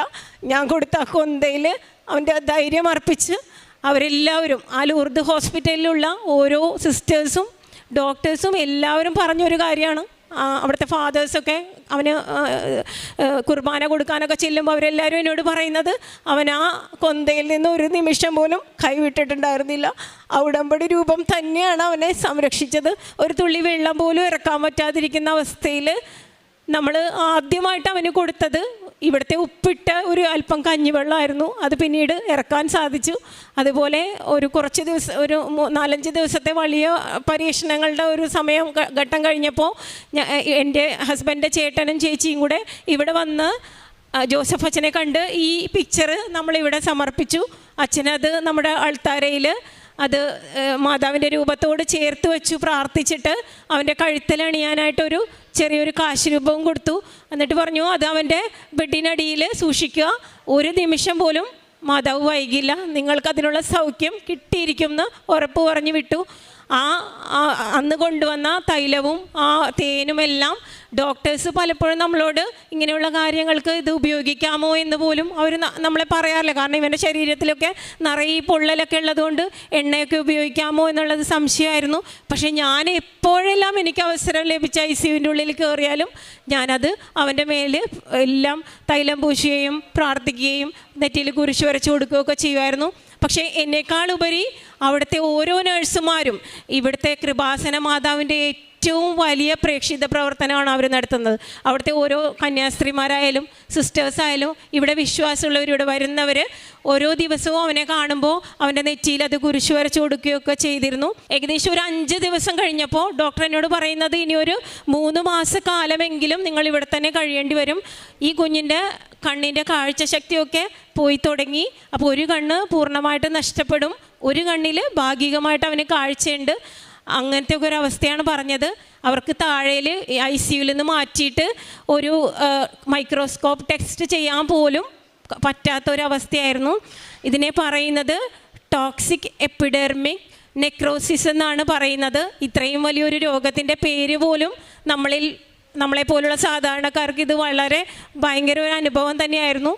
അപ്പോൾ ഞങ്ങളിങ്ങനെ പേടിച്ച് എന്ത് ചെയ്ത് എൻ്റെ മകനെ രക്ഷപ്പെടുത്തുമെന്ന് ചിന്തിച്ച ഒരവസ്ഥയിൽ പരിപൂർണമായിട്ടും ഞാൻ വിശ്വസിക്കുന്നു ഞങ്ങളുടെ മാതാവ്, എൻ്റെ മാതാവ് തന്നെയാണ് കൂടെ ഉണ്ടായത്. ഞാൻ ഒരു മാതാവിൻ്റെ ഇടവകയിൽ ജനിച്ച ആളാണ്. ഇപ്പോൾ നമ്മൾ വിശ്വസിക്കുന്നതും ഈശോയുടെ തിരുഹൃദയത്തിൻ്റെ ഇടവകക്കാരിയാണ് ഞാൻ. അത്രയധികം ഞങ്ങൾ മാതാവിലും ഈശോയിലും വിശ്വസിക്കുന്നു. അതുകൊണ്ട് തന്നെ ഞാൻ പൂർണ്ണമായിട്ടും വിശ്വസിക്കുന്നത് ഈ അമ്മ മാതാവ് തന്നെയാണ് എൻ്റെ മോൻ്റെ കൂടെ ഉണ്ടായിരുന്നത്. ഒരു ഐസൊലേറ്റഡ് ആയിട്ടുള്ള ICUവിൽ ഏകദേശം 15 ദിവസത്തോളം എൻ്റെ മകൻ ഒരു വാക്ക് ഉരിയാടാൻ പറ്റാതെ, അല്ലെങ്കിൽ ഒരു തുള്ളി വെള്ളം കുടിക്കാൻ പറ്റാതെ ജ്യൂസ് മാത്രം ഇങ്ങനെ ഒഴിച്ചു കൊടുക്കലും അതുപോലെ മറ്റ് ട്രിപ്പ് വഴിയൊക്കെയുള്ള ഭക്ഷണങ്ങളൊക്കെ ആയിരുന്നു. പിന്നീടാണ് പതുക്കെ അതും ഇവിടുത്തെ ഉപ്പൊക്കെ കൊണ്ടുവന്നിട്ട കഞ്ഞിവെള്ളമൊക്കെ ആയിരുന്നു നമ്മൾ ആദ്യം കൊടുത്തത്. തേനൊക്കെ ചുണ്ടിൽ തേച്ച് കൊടുത്തു. അവൻ്റെ ചുണ്ടിൻ്റെയൊക്കെ അവസ്ഥയെന്ന് പറഞ്ഞാൽ നമുക്ക് ഊഹിക്കാൻ പറ്റുന്നതിൻ്റെ അപ്പുറമായിരുന്നു.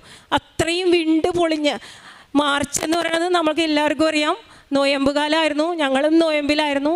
ആ നോയമ്പ് സമയത്ത് ഇവനെ കയ്യിൽ പിടിച്ച് ടോയ്ലറ്റിലേക്ക് നടക്കുമ്പോൾ ഞാൻ മാതാവിനെയാണ് എപ്പോഴും ഓർത്തിരുന്നത്. കാരണം 33 വയസ്സുള്ള മകനെ ഏറ്റവും മുറിവേറ്റൊരു ശരീരത്തോടെ കൂടെ കണ്ട ഒരു അമ്മയുടെ മനസ്സായിരുന്നു എനിക്ക്. അതുപോലെ തന്നെയായിരുന്നു ഇവൻ്റെ കൂടെ ഞാനും നടന്നിരുന്നത്. അവനെ കൈപിടിച്ച് നടക്കുമ്പോൾ ഒരു പീഡാസഹനമായിരുന്നു ഞാനും അനുഭവിച്ചുകൊണ്ടിരുന്നത്. പക്ഷെ ആ ദിവസങ്ങളിലെല്ലാം ഞങ്ങൾ പ്രാർത്ഥിച്ചത്, എങ്ങനെയെങ്കിലും ഈ ഒരു ഈസ്റ്റർ ഒരു ഉയർത്തെഴുന്നേൽപ്പ് എൻ്റെ കുടുംബത്തിൽ തരണേന്നായിരുന്നു. അത് ഞങ്ങൾക്ക് സാധിച്ചു തന്നു മാതാവ്. ആ ഉയർപ്പിന് മുൻപ് ഞങ്ങളുടെ വീട്ടിലേക്ക് തിരിച്ചെത്തി. 20 ദിവസം 3 മാസമെങ്കിലും ഹോസ്പിറ്റലിൽ കിടക്കണം എന്ന് പറഞ്ഞാൽ ഞങ്ങൾക്ക് 20 ദിവസത്തിന് ശേഷം ആ ആശുപത്രി വിട്ട് പോകാൻ സാധിച്ചു. ഓരോ ദിവസവും ഇവൻ്റെ കുളിക്കുന്ന വെള്ളത്തിലൊക്കെ ഞാൻ ഈ ഉടമ്പടി തൈലം ഇടുമായിരുന്നു. അപ്പോൾ നമുക്ക് കാണാം ഈ പൊഴിഞ്ഞു പോകില്ല, പാടുകളുണ്ടാവും എന്നൊക്കെ പറഞ്ഞിരുന്ന ആ തൊലികളെല്ലാം കൊഴിഞ്ഞു പോയി. ഇവനെ കുളിപ്പിച്ച് കഴിയുമ്പോൾ ആ ബാത്റൂം മുഴുവനും കറുത്ത തൊലികളായിരുന്നു. അതൊഴുകി പോകുന്നത് കാണുമ്പോൾ അമ്മ മാതാവ് തന്നെ അവനെ സുഖപ്പെടുത്തിയത് നമുക്ക് ഓരോ നിമിഷവും അറിയാമായിരുന്നു. അപ്പോൾ അന്ന് ഞങ്ങളുടെ സാക്ഷ്യമായിരുന്നു ഇവിടെ വന്നിട്ട് മോനോടൊപ്പം തന്നെ വന്നം എന്നുള്ളത്. പക്ഷേ ഏകദേശം ഇപ്പോൾ ഇത്രയും മാസം അവന് റെസ്റ്റായിരുന്നു. വെയിലൊന്നും കൊള്ളാൻ പാടില്ലായിരുന്നു, പുറത്ത് ഇതുപോലെ ആൾക്കൂട്ടത്തിൽ വരാൻ പാടില്ലായിരുന്നു, അങ്ങനെയൊക്കെ ആയിരുന്നു. പക്ഷേ ഇപ്പോൾ കുറച്ച് ഇതൊക്കെ ആയി, ആശ്വാസമായി. ഇപ്പോൾ അവൻ ക്ലാസ്സിലൊക്കെ പോയി തുടങ്ങി. അവൻ്റെ കണ്ണിൻ്റെ കാഴ്ചയ്ക്ക് കുറേ ദിവസത്തിൽ പ്രശ്നം ഉണ്ടായിരുന്നു. പക്ഷെ പതുക്കെ അതൊക്കെ സുഖമായി കിട്ടി. ആ കാഴ്ച ലഭിച്ച ദിവസവും അന്ന് ഇതുപോലെ തന്നെ ഒരു അനുഭവം ഞങ്ങൾക്ക് ഉണ്ടായിരുന്നു. കാരണം ഈ കാഴ്ച ഇവനൊട്ടും തന്നെ എന്നെ കാണാനൊന്നും പറ്റില്ലായിരുന്നു. ഇവനിങ്ങനെ ഞാൻ സംസാരിക്കുന്ന കേട്ട് മാത്രമാണ് എന്നെ തിരിച്ചറിഞ്ഞിരുന്നത്. അന്ന് ഈ കാഴ്ച ലഭിച്ച ദിവസം ഞങ്ങൾ ഇവൻ്റെ കണ്ണിൽ ഇത് പുരട്ടി കൊടുത്തിട്ട് സിസ്റ്ററും ഞാനും കൂടെ മാറി നിന്ന് ഇവൻ ഉറക്കമായിരുന്നു. ആ ഉറക്ക സമയത്ത് ഉറക്കത്തിൽ ഇവൻ എന്നോട് ചോദിക്കുന്നുണ്ട്, ആരാണ് എൻ്റെ കണ്ണ് ക്ലീനാക്കുന്നത്, ഒരു ചുവന്ന ഉടുപ്പിട്ട് ആരാണ് ഇവിടെ വന്നതെന്നൊക്കെ ഇവൻ ചോദിച്ചു. പക്ഷെ ആ സമയത്ത് നമുക്കതൊന്നും അങ്ങനെ ഒരു രീതിയിൽ ഞാൻ ചിന്തിച്ചിട്ടില്ല. പക്ഷെ പിന്നീട് എനിക്ക് തോന്നുന്നു തീർച്ചയായിട്ടും ഒന്നുകിൽ അമ്മയുടെ ഒരു അനുഭവം അവൻ ഉണ്ടായിട്ടുണ്ട്. അതുകൊണ്ട് തന്നെയായിരിക്കും അവൻ വിളിച്ചതും അവൻ കണ്ടതും ഒരു മരിയ എന്ന് പറഞ്ഞ ഒരു സിസ്റ്ററിൻ്റെ പേരായിരുന്നു വിളിച്ചത്. മരിയ സിസ്റ്റർ ചുവന്ന ഉടുപ്പിട്ട് വന്നിട്ട് എന്നെ ക്ലീൻ ചെയ്തു എന്നാണ് പറഞ്ഞത്. പക്ഷേ അത് അന്നേരത്തെ നമുക്കത് അത്രയൊന്നും മനസ്സിലാക്കാനുള്ള ഒരു ഇതുണ്ടായിരുന്നില്ല. അതുകൊണ്ട് പക്ഷെ പിന്നീട് നമുക്ക് പലപ്പോഴും തോന്നിയിട്ടുണ്ട് അതൊരു അനുഭവം തന്നെ ആയിരുന്നിട്ടുണ്ടെന്ന്. അപ്പോൾ എന്ത് തന്നെയാണെങ്കിലും ഭയങ്കര ശക്തമായിട്ട് ഞാൻ നേരത്തെ പറഞ്ഞ പോലെ സക്കേവൂസിനെ പോലെ ഒഴിഞ്ഞു മാറി മറ്റുള്ളവർക്ക് പറയണത് കേട്ട് മാത്രം സൈഡിലൊരു സിക്കമൂർ മരത്തിലായിരുന്നു ഞാൻ എപ്പോഴും. എനിക്ക് ഇവിടെ വന്ന എന്ത് സാക്ഷ്യം കേൾക്കുമ്പോഴും ഒരു സൈഡിലിരുന്ന് കേട്ടിട്ട് നമുക്ക് തന്ന അനുഗ്രഹങ്ങൾക്ക് നന്ദി പറഞ്ഞ് പോകുന്ന ഒരാളായിരുന്നു ഞാൻ. അപ്പോൾ എനിക്ക് വളരെ വലിയൊരു അനുഭവം തന്ന് എൻ്റെ കുടുംബത്തിൽ വന്ന് ഈശോ എൻ്റെ കൂടെ തന്നെ എനിക്കൊരു സാക്ഷ്യത്തിനുള്ള ഇത് എൻ്റെ അമ്മ മാതാവ് എനിക്ക് നേടിത്തന്നു. ഒരു മരണത്തിൻ്റെ വക്കിൽ നിന്ന് എൻ്റെ മോനെ എനിക്ക് തിരിച്ചു തന്നു. അതിന് ഈശോയ്ക്കും അമ്മയ്ക്കും നന്ദി പറയുന്നു. രണ്ടാമതായിട്ട് ഉടമ്പടി എടുത്ത ദിവസങ്ങളിലെല്ലാം ഞാനിവിടെ വരുമ്പോൾ ഞങ്ങളുടെ വീടിൻ്റെ ആധാരം പണയത്തിലായിരുന്നു. ഏകദേശം 8 വർഷത്തിലായിട്ട് അത് ബാങ്കിൽ നിന്ന് നമുക്ക് എടുക്കാൻ പറ്റാത്ത അവസ്ഥയിൽ ഇരിക്കണമായിരുന്നു. അപ്പോൾ അത് ഏത് വിധത്തിൽ അത് തിരിച്ചെടുക്കും എന്നുള്ളത് ഞങ്ങൾക്ക് ഒരു എത്ര ശ്രമിച്ചിട്ടും അത് നടക്കുന്നുണ്ടായിരുന്നില്ല.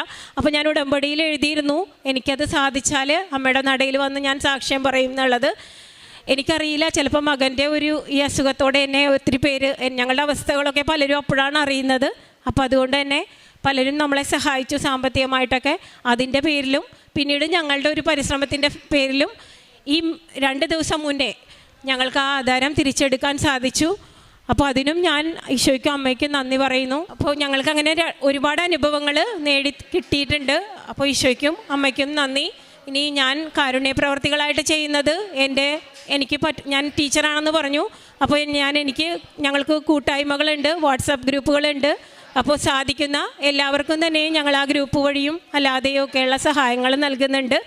അതേപോലെ പത്രം ഞാനിവിടെ വന്ന് 3 മാസം കൂടുമ്പോഴാണ് പത്രം വാങ്ങിക്കുന്നത്. അത് സാധിക്കാവുന്ന എല്ലാ രോഗികളിലേക്കും തന്നെ എത്തിക്കാനായിട്ട് ഞാൻ ശ്രമിക്കുന്നുണ്ട്. അതുപോലെ സാധിക്കുന്ന മറ്റ് സഹായങ്ങളും സാമ്പത്തികമായ അല്ലാതെ ഭക്ഷണമായോ മനുഷ്യർക്കായാലും മൃഗങ്ങൾക്കായാലും എന്നെക്കൊണ്ട് സാധിക്കുന്ന എല്ലാവർക്കും തന്നെയും ഞാനത് എത്തിച്ചു കൊടുക്കുന്നുണ്ട്.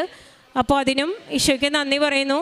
പിന്നെ എനിക്കൊരു സാക്ഷ്യമായി വളരെ നിങ്ങളോട് എല്ലാവരോടും പറയാൻ തോന്നുന്നത്, ഇപ്പോൾ ഈ ആധാരത്തിൻ്റെ കാര്യം ഞാൻ പറഞ്ഞത് അതിനു വേണ്ടി ഞാൻ ചെയ്തൊരു കാര്യം, എല്ലാവരും കൃപാസനം പത്രത്തിൻ്റെ ആ ഒരു സാധ്യത എത്രത്തോളം അല്ലെങ്കിൽ അതിൻ്റെ നമുക്ക് കിട്ടാവുന്ന അത്ഭുതങ്ങൾ എത്രത്തോളം എനിക്ക് കിട്ടിയൊരു അനുഭവം ഞാൻ പങ്കുവെക്കുകയാണ്. എൻ്റെ ഒരു അനുഭവത്തിൽ ഞാൻ എപ്പോഴും എന്ത് കടബാധ്യതകളുണ്ടെങ്കിലും ഒരു പണയം വെച്ചതായിക്കോട്ടെ അല്ലെങ്കിൽ ഇപ്പം എൻ്റെ ഈ ലോണിൻ്റെ ബുക്കുകളൊക്കെ ആയിക്കോട്ടെ, മാതാവിൻ്റെ അല്ലെങ്കിൽ ഈശോയുടെ തിരുഹൃദയത്തിൻ്റെ താഴെയായിട്ട് ഞാനത് സൈഡിൽ എവിടെയെങ്കിലും ഒതുക്കി വെക്കും.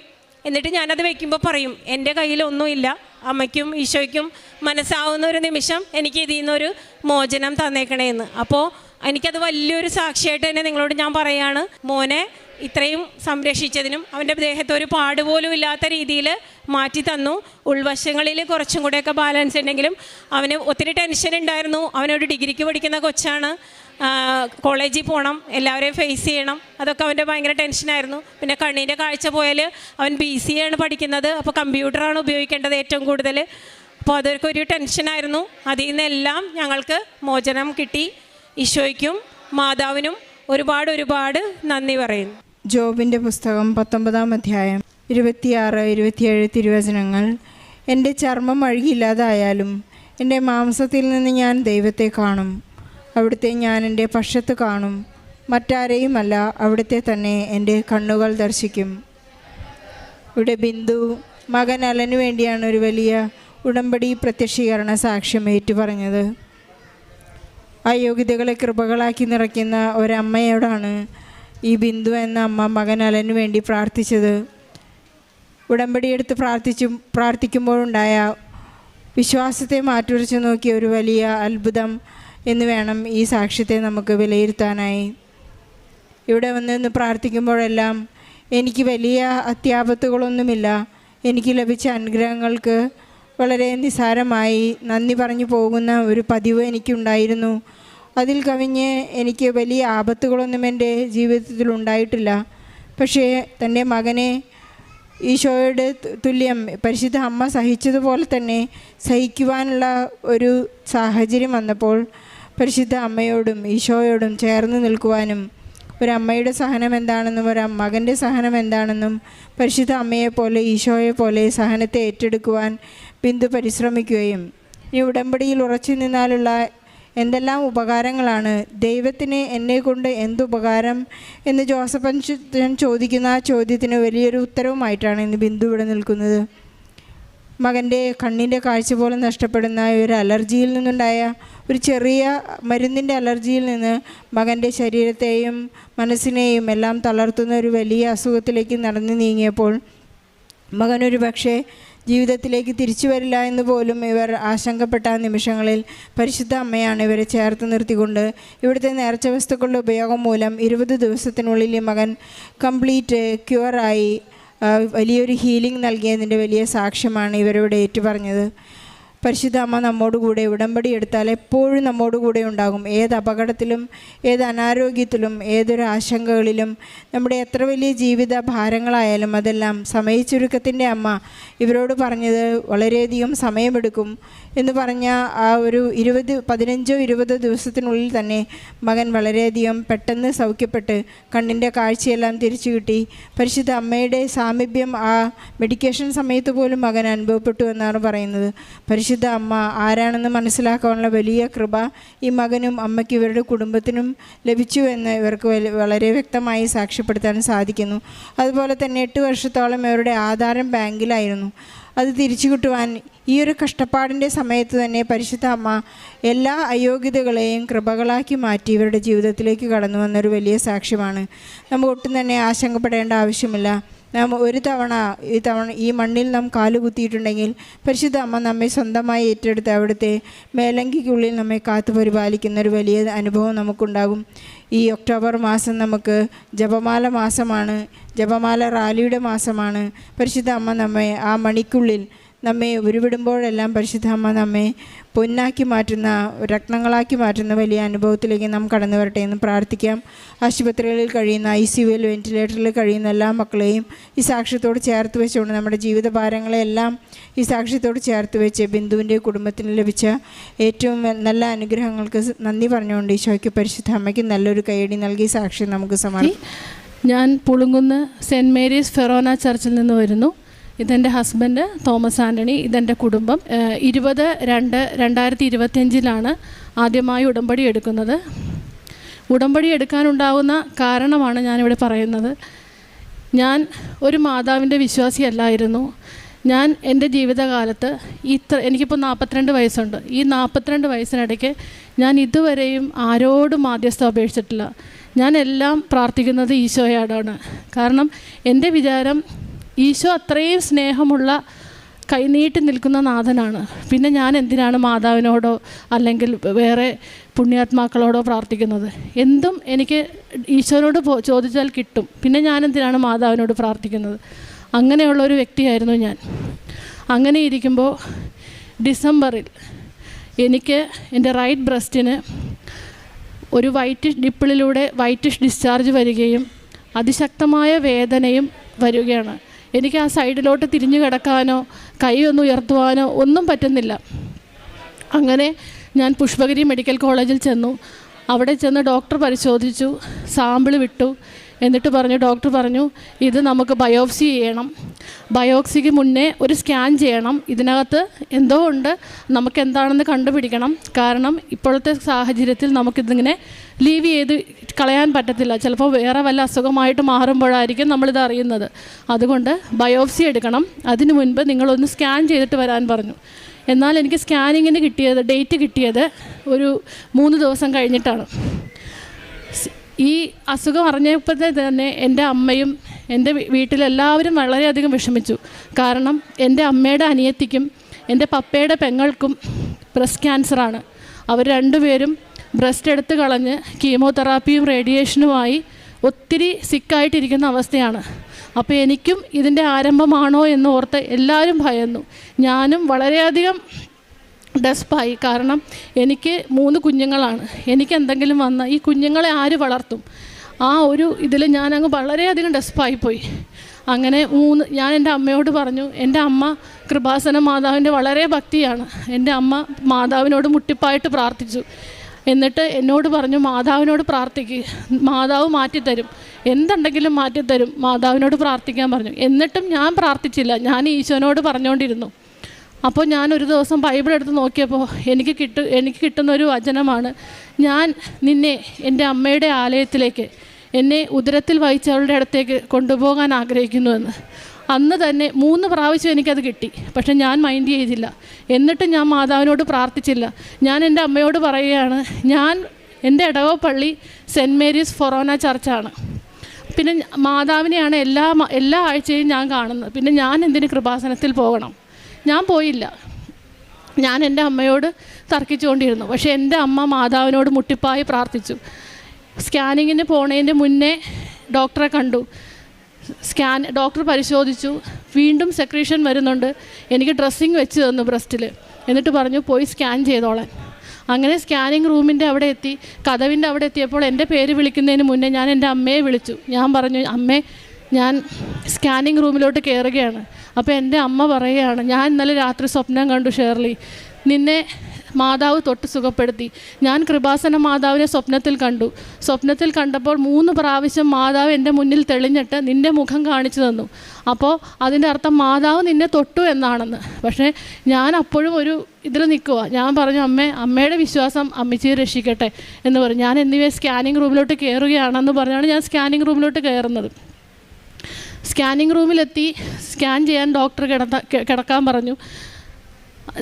ഡോക്ടർ എന്നോട് ചോദിക്കുകയാണ്, സ്കാൻ ചെയ്തുകൊണ്ടിരിക്കുമ്പോൾ എന്നോട് ചോദിക്കണം, എന്താണ് തൻ്റെ പ്രശ്നം? ഞാൻ പറഞ്ഞു, ഡോക്ടറെ എനിക്ക് കൈ പൊക്കാൻ വയ്യ, എൻ്റെ ഈ ബ്രസ്റ്റിൽ നിന്ന് വൈറ്റ് കളറിലെ തൈര് പോലുള്ള ഡിസ്ചാർജ് വന്നുകൊണ്ടിരിക്കുകയാണ്, എനിക്ക് അനങ്ങാൻ വയ്യ, ഈ സൈഡിലോട്ട് തിരിയാൻ വയ്യ, ഒന്നുമില്ല. അപ്പോൾ ഡോക്ടർ പറയുകയാണ്, ഡോക്ടർ അപ്പോൾ അടുത്തുള്ള അതൊരു യൂണിറ്റാണ്, ഒത്തിരി സ്കാൻ ചെയ്യുന്ന ഡോക്ടേഴ്സ് അവിടെ ഇരിപ്പുണ്ട്, മെഡിക്കൽ കോളേജ് ആയത് കാരണം. അപ്പോൾ അടുത്ത സ്കാനിങ് ചെയ്യുന്ന ഈ ഡോക്ടർ ഇടത്തോട്ട് വിളിച്ചു, ഇതൊന്ന് നോക്കിക്കേ എന്ന് പറഞ്ഞു. അപ്പം ഞാൻ തീരുമാനിച്ചു, എനിക്ക് ബ്രസ്റ്റിന് എന്തോ വലിയ കുഴപ്പമാണ്, അല്ലെങ്കിൽ മറ്റുള്ള ഡോക്ടേഴ്സിനോട് വന്ന് ചെക്ക് ചെയ്യാൻ പറയത്തില്ലല്ലോ. അങ്ങനെ 2-3 ഡോക്ടേഴ്സ് വന്ന് എന്നെ സ്കാൻ ചെയ്തു.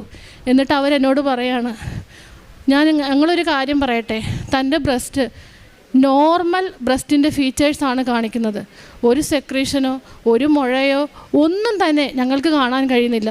അപ്പോൾ എന്നോട് ചോദിക്കുകയാണ്, ഒന്ന് കൈ അനക്കി നോക്കിക്കേ, ഇപ്പോൾ വേദനയുണ്ടോയെന്ന്. ഞാൻ കൈ അനക്കി നോക്കിയപ്പോൾ ഞാൻ വളരെ കഷ്ടപ്പെട്ടാണ് ആ ടേബിളിൽ കിടന്നത്. കൈ അനക്കി നോക്കിയപ്പോൾ എനിക്ക് വേദനയില്ല. അപ്പോൾ ഡോക്ടർ സർജനെ വിളിച്ചു. സർജൻ താഴെ വന്നു. സർജൻ എന്നെ എക്സാമിൻ ചെയ്തു. ആ സർജൻ തന്നെയാണ് എനിക്ക് ഡ്രസ്സിങ് വെച്ച് തന്നത്. ആ സർജൻ തന്നെയാണ് എന്നെ പ്രസ് ചെയ്തപ്പോൾ സെക്രീഷൻ വരുന്നത് കണ്ടത്. പക്ഷേ ആ സമയത്ത് നോക്കിയപ്പോൾ വേദനയും മാറി, സെക്രീഷനും മാറി. ഓൺ ദ സ്പോട്ടിൽ എനിക്ക് എൻ്റെ കണ്ണുകളെ വിശ്വസിക്കാൻ പോലും പറ്റിയില്ല. കാരണം അത്രയും നേരം ആ ഡ്രസ്സിങ്ങിനകത്ത് നനഞ്ഞുകൊണ്ടിരുന്നതാണ്. ആ സ്പോട്ടിൽ എല്ലാം അപ്രത്യക്ഷമായി. എനിക്ക് വിശ്വസിക്കാൻ പറ്റിയില്ല, ഡോക്ടറിനും വിശ്വസിക്കാൻ പറ്റില്ല. ഡോക്ടറിനോട് ഞാൻ ചോദിക്കാം, അപ്പോൾ ഇനി ഞാൻ എന്ത് ചെയ്യണം? ഡോക്ടർ ഡ്രസ്സിങ് ഊരി കളഞ്ഞിട്ട് പറഞ്ഞു ഇനി വീട്ടിൽ പൊക്കോളാൻ. അങ്ങനെ ഞാൻ ഇവിടെ വന്നു. എൻ്റെ അമ്മ പറഞ്ഞു ഇത്രയും വലിയൊരു അനുഗ്രഹം കിട്ടിയപ്പോൾ മാതാവിനെ പോയി കാണണം, എന്തായാലും നീ പോയി കാണണം, ഉടമ്പടി എടുക്കണമെന്ന് പറഞ്ഞു. അപ്പം ഞാൻ നെറ്റിൽ സെർച്ച് ചെയ്തു എന്താണ് ഈ ഉടമ്പടി എന്ന്. അപ്പോൾ അതിലെ കാര്യങ്ങളൊക്കെ കേട്ടപ്പോൾ എനിക്കൊരു തോന്നൽ, എനിക്കിതൊന്നും നടക്കത്തില്ല, എന്നെക്കൊണ്ട് ചെയ്യാൻ പറ്റുന്ന കാര്യങ്ങളല്ല ഇത്. കാരണം എനിക്കൊരു സ്വഭാവമുണ്ട്, എന്തെങ്കിലും ഞാനൊരു കാര്യം ഏറ്റെടുത്താൽ അത് പെർഫെക്റ്റായിട്ട് എനിക്ക് ചെയ്യണമെന്ന്, അല്ലെങ്കിൽ ആ പരിപാടിക്ക് നിൽക്കരുത്, അങ്ങനെയുള്ള ഒരു വ്യക്തിയാണ് ഞാൻ. അപ്പോൾ അതിൻ്റെ നിയമങ്ങളൊക്കെ നോക്കിയപ്പോൾ എൻ്റെ ഒരു തോന്നലാണ് എനിക്കത് നടക്കത്തില്ല, എന്നെക്കൊണ്ട് ചെയ്യാൻ സാധിക്കത്തില്ല. എനിക്ക് 3 കുഞ്ഞുങ്ങളുണ്ട്, വീട്ടിലെ കാര്യങ്ങൾ നോക്കണം, വീട്ടിലാരുമില്ല, അതിൻ്റെ കൂടെ എനിക്ക് പഠിക്കണം, എല്ലാം കൂടി എന്നെക്കൊണ്ട് പറ്റത്തില്ല. അപ്പം ഞാൻ ഇവിടെ വന്ന് മാതാവിനെ കണ്ടു, നന്ദി പറഞ്ഞു. പക്ഷേ കൂടുതലൊന്നും എനിക്ക് പ്രാർത്ഥിക്കാൻ തോന്നുന്നില്ല. ഞാനിവിടെ ആ മൂലയ്ക്കാണ് ഞാൻ അവിടെ ഇരുന്നത്. ഞാൻ മാതാവിൻ്റെ മുഖത്ത് ഇങ്ങനെ നോക്കിക്കൊണ്ട് നിന്നു, നന്ദി പറഞ്ഞു, പക്ഷേ ഇങ്ങനെ നോക്കിക്കൊണ്ടേയിരുന്നു, എനിക്കൊന്നും പ്രാർത്ഥിക്കാൻ തോന്നുന്നില്ല. ആ സമയത്ത് എൻ്റെ ഹസ്ബൻഡ് മുകളിൽ പോയി ഉടമ്പടി എടുത്തു. തിരിച്ച് വീട്ടിൽ ചെന്ന് ഒരു 6 മണിയായി കാണും. അപ്പോഴാണ് എനിക്ക് മാതാവിൻ്റെ പാട്ട് ചെവിയിൽ മുഴങ്ങാൻ തുടങ്ങി. അതിനോടൊപ്പം പരിശുദ്ധ പരമ ദിവ്യകാരുണ്യത്തെ എന്നേരവും ആരാധനയും സ്തുതിയും പുകഴ്ചയും ഉണ്ടായിരിക്കട്ടെ, അതിങ്ങനെ എൻ്റെ ചെവിയിൽ മുഴങ്ങുകയാണ്. അപ്പോൾ ഞാൻ എൻ്റെ ഹസ്ബൻഡിനോട് പറഞ്ഞു എൻ്റെ ചെവിയിൽ ഇങ്ങനെ ഈ പാട്ട് കേൾക്കുന്നു. അപ്പോൾ എൻ്റെ ഹസ്ബൻഡ് പറഞ്ഞു അത് ഉടമ്പടി എടുക്കാൻ നേരത്ത് ഞാൻ പോയപ്പോൾ നീ ഇത്രയും നേരം താഴെ ഇരുന്നതല്ലേ, അവിടെ കണ്ടിന്യൂസ് ഇതല്ലേ കേട്ടുകൊണ്ടിരിക്കുന്നു, അതുകൊണ്ടായിരിക്കും നിനക്ക് തോന്നുന്നതായിരിക്കുമെന്ന്. 8 മണിയായി, ഇത് മാറുന്നില്ല. 9 മണിയായി, 10 മണിയായി, 12 മണിയായി, എനിക്ക് ചെവി ആകെ തലയാകെ മുഴങ്ങുകയാണ് ഈ പാട്ട്. അവസാനം 12:30ആയി, എനിക്ക് കിടക്കാൻ പറ്റുന്നില്ല, എനിക്ക് ഉറങ്ങാൻ പറ്റുന്നില്ല. ഞാൻ ബെഡ്ഷീറ്റ് എടുത്ത് ചെവി മൂടുന്നു, പില്ലോ എടുത്ത് തലയിൽ വയ്ക്കുന്നു, എനിക്ക് തല മൊത്തം ഈ പാട്ട് കേട്ടുകൊണ്ടിരിക്കുകയാണ്. അങ്ങനെ 2:30-3 മണിയായപ്പോൾ ഞാൻ എൻ്റെ ഹസ്ബൻഡിനോട് പറഞ്ഞു എന്നെ കൃപാസനത്തിൽ കൊണ്ടുപോകണം, എനിക്ക് കിടക്കാൻ പറ്റുന്നില്ല, എന്നെ കൃപാസനത്തിൽ എങ്ങനെയെങ്കിലും ഒന്ന് എത്തിക്കാൻ. അങ്ങനെ 2:30 മണിക്ക് ഈ കുഞ്ഞുങ്ങളെയും വിളിച്ച് ഞങ്ങൾ 3 മണിയായപ്പോൾ ഞങ്ങളിവിടെ എത്തി. അങ്ങനെ ഇവിടെ എത്തി ഈ മാതാവിൻ്റെ ഗേറ്റ് കടന്നപ്പം ഞാൻ പറഞ്ഞു മാതാവേ എന്നോട് ക്ഷമിക്കണമേ, ഞാൻ തന്നെ ഉടമ്പടി എടുത്തോളാം എന്ന് പറഞ്ഞതും എൻ്റെ ചെവിയിലെ പാട്ട് നിന്ന് എനിക്ക് സമാധാനം കിട്ടി. അത്രയും നേരം എൻ്റെ തലയ്ക്കകത്ത് ഇങ്ങനെ ഈ പാട്ട് തന്നെ ഇങ്ങനെ മൂളിക്കൊണ്ടിരിക്കുമായിരുന്നു. ഇവിടെ കയറി കഴിഞ്ഞപ്പം എൻ്റെ പാട്ട് നിന്ന്. എൻ്റെ ഹസ്ബൻഡ് കാറ് പാർക്ക് ചെയ്ത് ഇവിടെ വന്നപ്പോഴത്തേക്കും ഞാൻ ഈ ക്യൂവിൽ നിൽക്കുവാണ്. ഞാൻ പുള്ളിയോട് പറയുക നിങ്ങൾ മക്കളെ നോക്കിക്കോ, ഞാൻ ഇനി ഉടമ്പടി എടുത്തിട്ടേ വരത്തുള്ളെന്ന്. അങ്ങനെ ഞാൻ ഉടമ്പടി എടുത്ത് പ്രദക്ഷിണമായിട്ട് ഇവിടെ വന്നു. ഈ ചുമന്ന കാർപ്പറ്റിൽ മുട്ടിയപ്പോൾ തന്നെ, ഈ ചുമന്ന കാർപ്പറ്റിൽ കാല് കുത്തിയപ്പോൾ തന്നെ എനിക്ക് വൈബ്രേഷനാണ്. ഞാൻ വിചാരിച്ച് ഞാനിവിടെ മറിഞ്ഞ് വീണ് പോകുമെന്ന്, അതുപോലെ എനിക്ക് വൈബ്രേഷൻ ഫീൽ ചെയ്യുകയാണ്. ഞാൻ നേരെ നോക്കിയപ്പോൾ കാണുന്നത് മാതാവ് രൂപക്കൂട്ടി നിൽക്കുന്നതല്ല കാണുന്നത്, ഞാൻ നോക്കുമ്പോൾ കാണുന്നത് മാതാവ് പുറത്ത് നിൽക്കുന്നതാണ് കാണുന്നത്. ഞാൻ ശരിക്കും അങ്ങ് പേടിച്ചു പോയി. കാരണം ഞാനിങ്ങനെയൊന്നും എൻ്റെ ജീവിതത്തിൽ ഞാൻ അനുഭവിച്ചിട്ടുമില്ല, കണ്ടിട്ടുമില്ല. ഞാൻ കാണുന്നത് മാതാവ് പുറത്ത് നിൽക്കുന്നതാണ്. ഞാൻ ഒരു കണക്കിനാ ഈ സ്റ്റെപ്പ് കയറി മേളിലെത്തിയത്. മുട്ടുകുത്തി നിന്ന് വാഗ്ദാന പേടകത്തിൻ്റെ മുന്നിൽ നിന്നപ്പോൾ മാതാവ് ഇങ്ങനെ പുറത്ത് നിൽക്കുക. എനിക്ക് ഭയങ്കരമായിട്ട് ഞാൻ ഭയന്നു പോയി. എനിക്ക് തൊട്ട് മൊത്താൻ തന്നെ പേടിയായി. പക്ഷേ എൻ്റെ കൈ കാന്തത്തിൽ ചെന്ന് ടച്ച് ചെയ്യുന്ന പോലെ വലിച്ചടുപ്പിച്ച് അപ്പോഴത്തേക്കും എൻ്റെ ഹെഡിൽ തലയിലൂടെ കാല് വരെ ഒരു കറണ്ട് പാസ് ചെയ്ത ഫീലായിരുന്നു. ഒരു കണക്കിന് ഞാൻ ഈ അൾത്താരയിൽ നിന്ന് ഇറങ്ങി താഴെ വന്ന് നിന്നത്. അതെൻ്റെ ആദ്യത്തെ അനുഭവം. രണ്ടാമത്തെ അനുഭവം, ഞാൻ ആ സമയത്തൊക്കെ OET എഴുതിക്കൊണ്ടിരിക്കുകയായിരുന്നു. 6 തവണ എഴുതി. 6 തവണ എഴുതിയിട്ടും എനിക്ക് റീഡിങ്ങിന് മാത്രം കിട്ടുന്നില്ല. ബാക്കി എല്ലാത്തിനും B സ്കോറുണ്ട്, റീഡിങ് മാത്രം എനിക്ക് കിട്ടത്തില്ല. അതും പോകുന്നത് 1 മാർക്കിന് 2 മാർക്കിനൊക്കെയാണ്. ഞാൻ അങ്ങ് ഫെഡപ്പായി. ഞാനപ്പോൾ മാതാവിനോട് പറഞ്ഞു, മാതാവേ ഞാൻ മടുത്തു, എനിക്കിനി വയ്യ എന്ന്. അങ്ങനെ ഞാൻ ഈ ഉടമ്പടി എടുത്തപ്പോൾ പിന്നെ ഞാൻ ഉടമ്പടി ധ്യാനം കേൾക്കാൻ തുടങ്ങി. ഉടമ്പടി ധ്യാനം കേൾക്കുമ്പം അതെനിക്കൊരു ഭയങ്കര ഇഷ്ടമാണ് ഉടമ്പടി ധ്യാനം കേൾക്കാൻ. ഉടമ്പടി ധ്യാനം ഒരെണ്ണമൊന്നുമല്ല ഞാൻ കേൾക്കുന്നത്, ചിലപ്പം ഒരു ദിവസം തന്നെ 3-4 എണ്ണമൊക്കെ കേൾക്കും. അങ്ങനെ ഈ OETയുടെ റിസൾട്ട് വന്നു. 5ാമത്തെ റിസൾട്ട് വന്നപ്പോഴും 6ാമത്തെ റിസൾട്ട് വന്നപ്പോഴും റീഡിങ്ങിന് പോയപ്പോൾ ഞാൻ ഉടമ്പടി ധ്യാനം കേട്ടപ്പോൾ ജോസഫ് അച്ഛൻ പറയുകയാണ്, ഇതാ കർത്താവിൻ്റെ ദാസി, നിൻ്റെ വചനം പോലെ എന്നിലാവട്ടെ എന്ന്. അപ്പോൾ ഞാനും പറഞ്ഞു, ഇതാ കർത്താവിൻ്റെ ദാസി, നിൻ്റെ ഇഷ്ടം പോലെ എന്നിലാവട്ടെ എന്ന്. ഞാൻ വിചാരിച്ചു ഈശോയ്ക്ക് ഇഷ്ടമല്ലായിരിക്കും ഞാൻ ചിലപ്പോൾ പുറത്ത് പോകുന്നത്. കാരണം ഞാൻ 11 വർഷം സൗദിയിൽ വർക്ക് ചെയ്തതാണ്. ഇനി എനിക്ക് അങ്ങോട്ട് പോകാൻ പറ്റത്തില്ല. എൻ്റെ പ്രഗ്നൻസിയുടെ കോംപ്ലിക്കേഷൻ കാരണമാണ്. ഇവർ ട്വിൻസാണ്. അപ്പം ഞാൻ ജോലി റിസൈൻ ചെയ്ത് വന്നതാണ്. അപ്പോൾ എനിക്ക് ഈ കുഞ്ഞുങ്ങളെ നോക്കാൻ ആരുമില്ലാത്ത കാരണം എനിക്ക് GCS കൺട്രിയിലോസിന് പോകാൻ പറ്റത്തില്ല. കാരണം മക്കളെ നോക്കാൻ ആരുമില്ല. യൂറോപ്യൻ കൺട്രിയിലാണെങ്കിൽ എൻ്റെ കൂടെ എനിക്ക് അവരെ കൊണ്ടുപോകാം. അപ്പം ഞാൻ ആ ഒരു പ്രതീക്ഷ കൈവിട്ടു. എന്നിട്ട് ഞാൻ മാതാവിനോട് പറഞ്ഞു, നിൻ്റെ ഇഷ്ടം പോലെ എന്നിലാവട്ടെ, നിനക്ക് ഇഷ്ടമുള്ളതുപോലെ എൻ്റെ ജീവിതത്തിൽ നടക്കട്ടെ എന്ന്. എങ്ങനെ ഞാൻ ഉടമ്പടി പുതുക്കാൻ വന്നപ്പോൾ ഞാൻ എഴുതി വെച്ചു, മാതാവേ, ഞാൻ 6 തവണ OET എഴുതി, എനിക്ക് കിട്ടിയില്ല. നിൻ്റെ ഇഷ്ടം എന്താണോ അതെന്നോട് പറഞ്ഞതാണ്. ഞാൻ എന്ത് ചെയ്യണം? അതോ ഞാൻ ഇനി എൻ്റെ ജീവിതം ഈ കിച്ചണിൽ പിള്ളേരെ വളർത്തി ഇങ്ങനെ നിൽക്കുന്നതായിരിക്കുമോ എന്ന് ഞാൻ ചോദിച്ചു. അപ്പോൾ എൻ്റെ ചെവിയിലൊരു സ്വരം കേട്ടു, എഴുതവിടെ MSc നേഴ്സിംഗ് എന്ന്. ഞാൻ എഴുതി വെച്ചു, MSc നേഴ്സിംഗ് എന്ന് എഴുതി വെച്ചു. എന്നാൽ 2001 നേഴ്സിംഗ് പഠിച്ച ഒരു വ്യക്തിയാണ് ഞാൻ. അപ്പോൾ നിങ്ങളൊന്ന് ആലോചിച്ചാണ്, 20 വർഷമായി ഞാൻ പഠിച്ചു കഴിഞ്ഞിട്ട്. അത്രയും നാളുകൊണ്ട് അതിൻ്റെ ഇടയ്ക്ക് ഞാൻ പോസ്റ്റ് BSc ചെയ്തു. പക്ഷേ ഇപ്പോൾ കേരളത്തിലെ വിദ്യാഭ്യാസ സമ്പ്രദായമോ അതിന് എങ്ങനെ അപ്ലൈ ചെയ്യണമെന്നോ ഒന്നും എനിക്ക് അറിഞ്ഞുകൂടാ. ഞാൻ ചെവിയിൽ സ്വരം കേട്ടു MSc നേഴ്സിംഗ് എന്ന്, ഞാൻ അതുപോലെ എഴുതി. എന്നിട്ട് ഞാൻ വീട്ടിൽ വന്ന് എല്ലാവരോടും ചോദിച്ചു, എങ്ങനെയാണ് ഈ MSc നേഴ്സിങ്ങിന് ചേരുന്നത്? അപ്പോൾ എല്ലാവരും ചോദിച്ചു, ഈ പ്രായത്തിൽ MSc നേഴ്സിങ്ങോ കിട്ടുമോ? എങ്ങനെയാ അറിയത്തില്ല. അങ്ങനെ ഞാൻ തമിഴ്നാട്ടിൽ അന്വേഷിച്ചു, ബാംഗ്ലൂർ അന്വേഷിച്ചു. അപ്പോൾ അവിടെയൊക്കെ അഡ്മിഷൻ ക്ലോസ് ആയിപ്പോയി. OET എഴുതിയ സമയത്തായിരുന്നു അഡ്മിഷൻ ക്ലോസ് ആയിപ്പോയി. അടുത്ത കൊല്ലത്തേക്ക് വരെ ആൾക്കാർ ബുക്ക് ചെയ്തിട്ടേക്കുകയാണ്. അപ്പോൾ എൻ്റെ സുഹൃത്ത് വിളിക്കുകയാണ്. ആ കുട്ടി പറയുകയാണ്, അവൾ അവിടെ പ്രൊഫസറാണ്, കോളേജിൽ പ്രൊഫസറാണ്, നേഴ്സിംഗ് കോളേജിൽ. കുട്ടി പറയുകയാണ്, കേരളത്തിൽ അഡ്മിഷൻ തുടങ്ങിയിട്ടില്ല, ഒന്ന് കൊടുത്തു നോക്കൂ. പക്ഷേ ഭയങ്കര പാടാണ് കിട്ടാൻ, സീറ്റുകൾ വളരെ കുറവാണ്. അപ്പോൾ എനിക്ക് ദൂരെ ഒന്നും പോയി പഠിക്കാൻ പറ്റത്തില്ല, കുഞ്ഞുങ്ങളെ നോക്കാൻ ആരുമില്ല. അപ്പോൾ ഞാൻ മാതാവിനോട് പറഞ്ഞു, മാതാവേ, ഞാൻ എന്ത് ചെയ്യും?